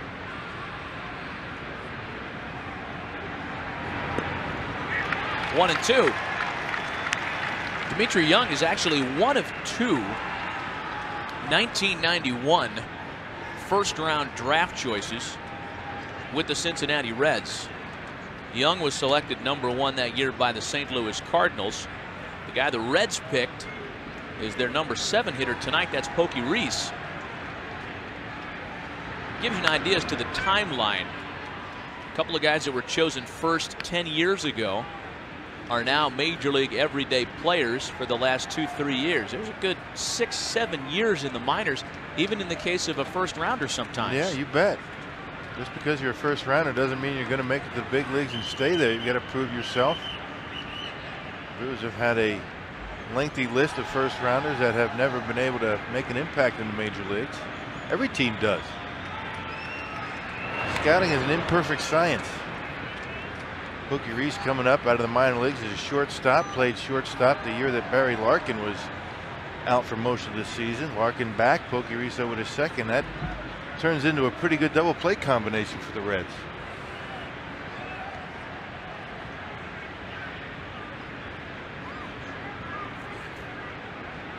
Ball and 2 strikes on Pokey, or rather Dimitri Young. Swing and a miss. But Ray King just kept working him in that same part of the strike zone. Low breaking ball after low breaking ball, and Dimitri Young finally goes down swinging. Yeah, a little short slider gets Dimitri swinging over the top. Thinks it's a fastball and it just disappears against the home plate. Good pitch by Ray. Well, so far our Toyota game summary reads this way: even at 4s in the top of the 8th. Home run has been a part of it. For Cincinnati, Michael Tucker, a 2-run job in the 4th. Brewers got a home run from Jeremy Burnitz, but their big shot was that 3-run double by Jose Hernandez. We are tied at 4 in the top of the 8th. So man still remains aboard. That's Larkin at first base, and now it's Sean Casey. We talked about Sean Casey being healthy to start the season this year for the Reds. Certainly good news for Bob Boone. Last year he had that thumb injury. It really kept him from getting on track for a couple of months. A couple of years prior to that, you might recall, opening day, Sean Casey broke an orbital bone around one of his eyes, and that put him on the DL, caused him to miss the beginning of that season. Tough duty. Yeah. Some guy, that ball just finds certain players, doesn't it? That is a rough way to start the season. Just ask Mark Loretta. Yeah.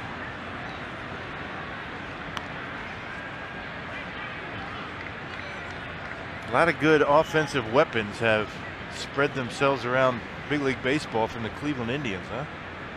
Burnett, Sexton, Sean Casey, Manny Ramirez, just to name a few. Brian Giles. All hitters. Yeah. For the most part. And every time that those guys were traded, they were looking for pitching that never panned out. Did you say Manny Ramirez? Yeah. Manny Ramirez, another guy that was drafted as a first rounder in '91.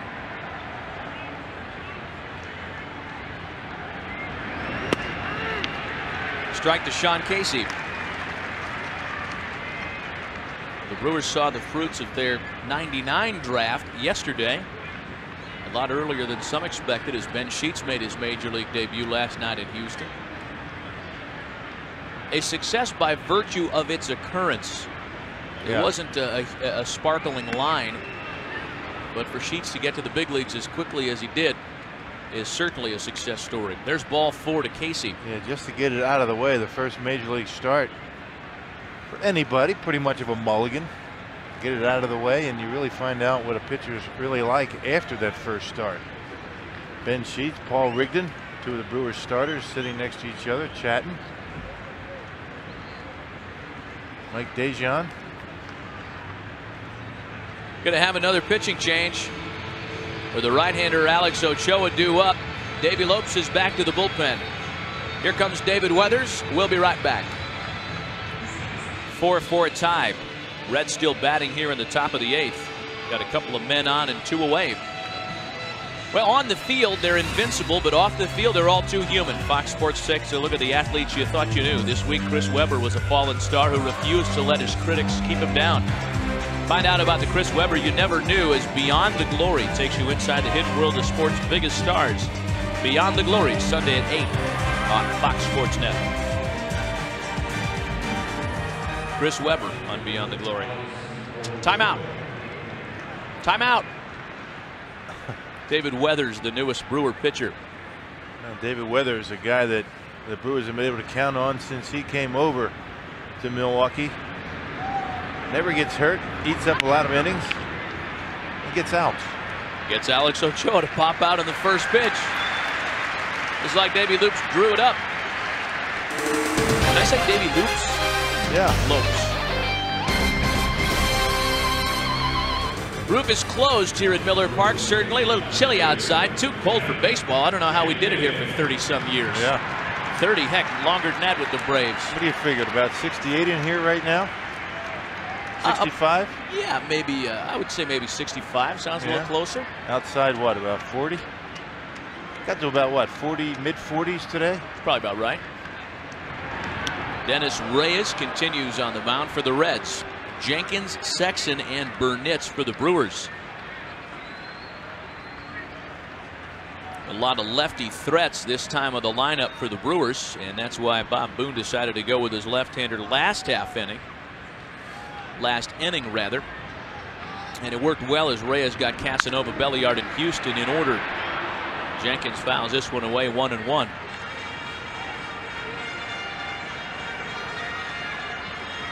What a neat thing it is this year for Bob Boone, in addition to getting back to the managerial ranks in the big leagues, to have his son on the roster, huh?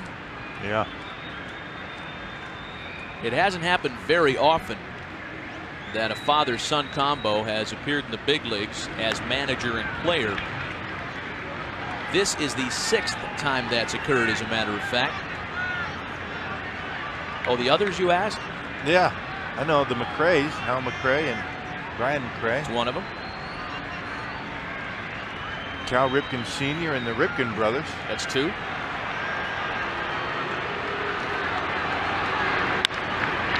Jenkins lifts a high fly ball to deep center field. Michael Tucker back on it, still backpedaling. He puts it away.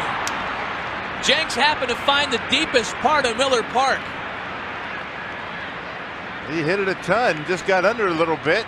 And as you mentioned, just as that outfield fence goes out in center field, that's where he hit it. Pulls that ball about 10 feet. He's got himself a homer. Right about there, Jenkins thinks he might have gotten it, but Michael Tucker able to haul it in. Moises Alou started with the Montreal Expos, right? And Felipe was managing. That's right. It's pretty good, partner. You got 3 of them. I'm done, though. Well, the only 2 that you missed, Yogi and Dale Berra. Okay. With the Yankees in the mid-'80s. There's Richie Sexton now. And Connie and Earl Mack. Earl Mack played for the Connie-managed Philadelphia Athletics for 3 years. So Bob and Aaron Boone in pretty select company. That's got to be a tough situation for Aaron Boone, huh? Go out with the guys after the game, sitting around eating dinner, and I guess it's kind of tough for the other players to rip on the manager when his son is sitting there. Complain about the manager not getting playing time. Why did they bunt? Shouldn't have taken such and such out. Yeah, and that would happen even if it was Connie Mack managing the Reds. Yeah, just normal ball player banter, chatter after a ball game. What if? Why didn't they do that? Of course, Brett Boone, Aaron's brother, is in Seattle this year. Oh, Richie Sexton! Oh, you Sexton boy, you! Up into the top deck!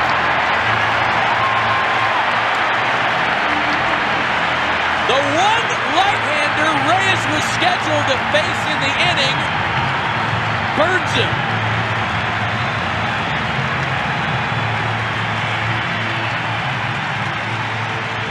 Not much doubt about that, baby. Richie Sexton gets one out away from him. Outer half of the plate. Gets those long arms extended. Look out. Boy, he's got a short stroke for a big, tall guy. Ain't that about now? He knows it's gone, yeah. Points the fingers down at Rod Carew and said, I finally did what you told me, Rod. Almost hit it over the bleachers. Doggone, can that guy swing the bat? You know, that didn't come far from clearing the bleachers and hitting those panels where they open up when the roof's open. Hit the panels, Richie. Get the panels. Jeremy Burnett's now.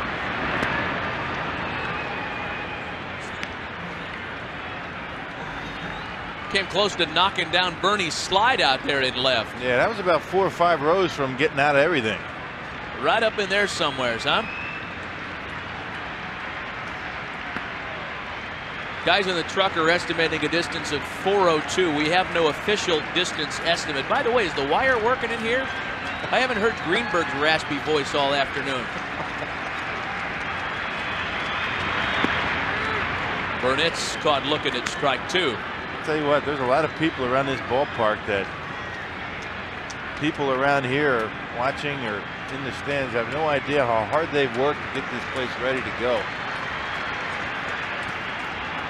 John Greenberg, one of them. A wave and a miss by Burnett's, and there are 2 gone. And we do have the official distance. And? What's your guess? Let's see. Well, it's 370 out there. Let's say 430. Very good. 435. Oh, okay. The longest home run in Miller Park history. We'll jump ahead to the top of the 9th inning. Mike Dejean and Ray King work tonight. It's been Weathers for the last inning plus. He's trying to lock it down for Davey Lopes and is 1 strike away from delivering the Brewers a home victory at Miller Park.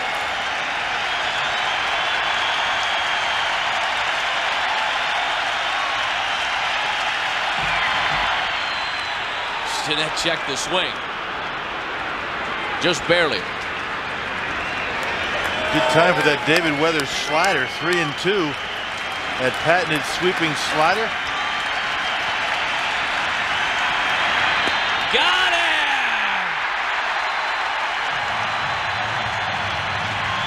2 bottom of the 8th inning home run by Richie Sexson. An inning and a third scoreless from David Weathers. And the Brewers have won their first ever here at Miller Park.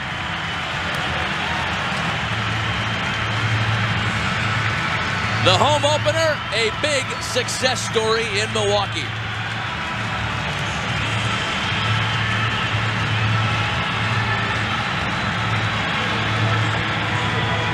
Oh, they wanted this one bad. The sweet smell of victory.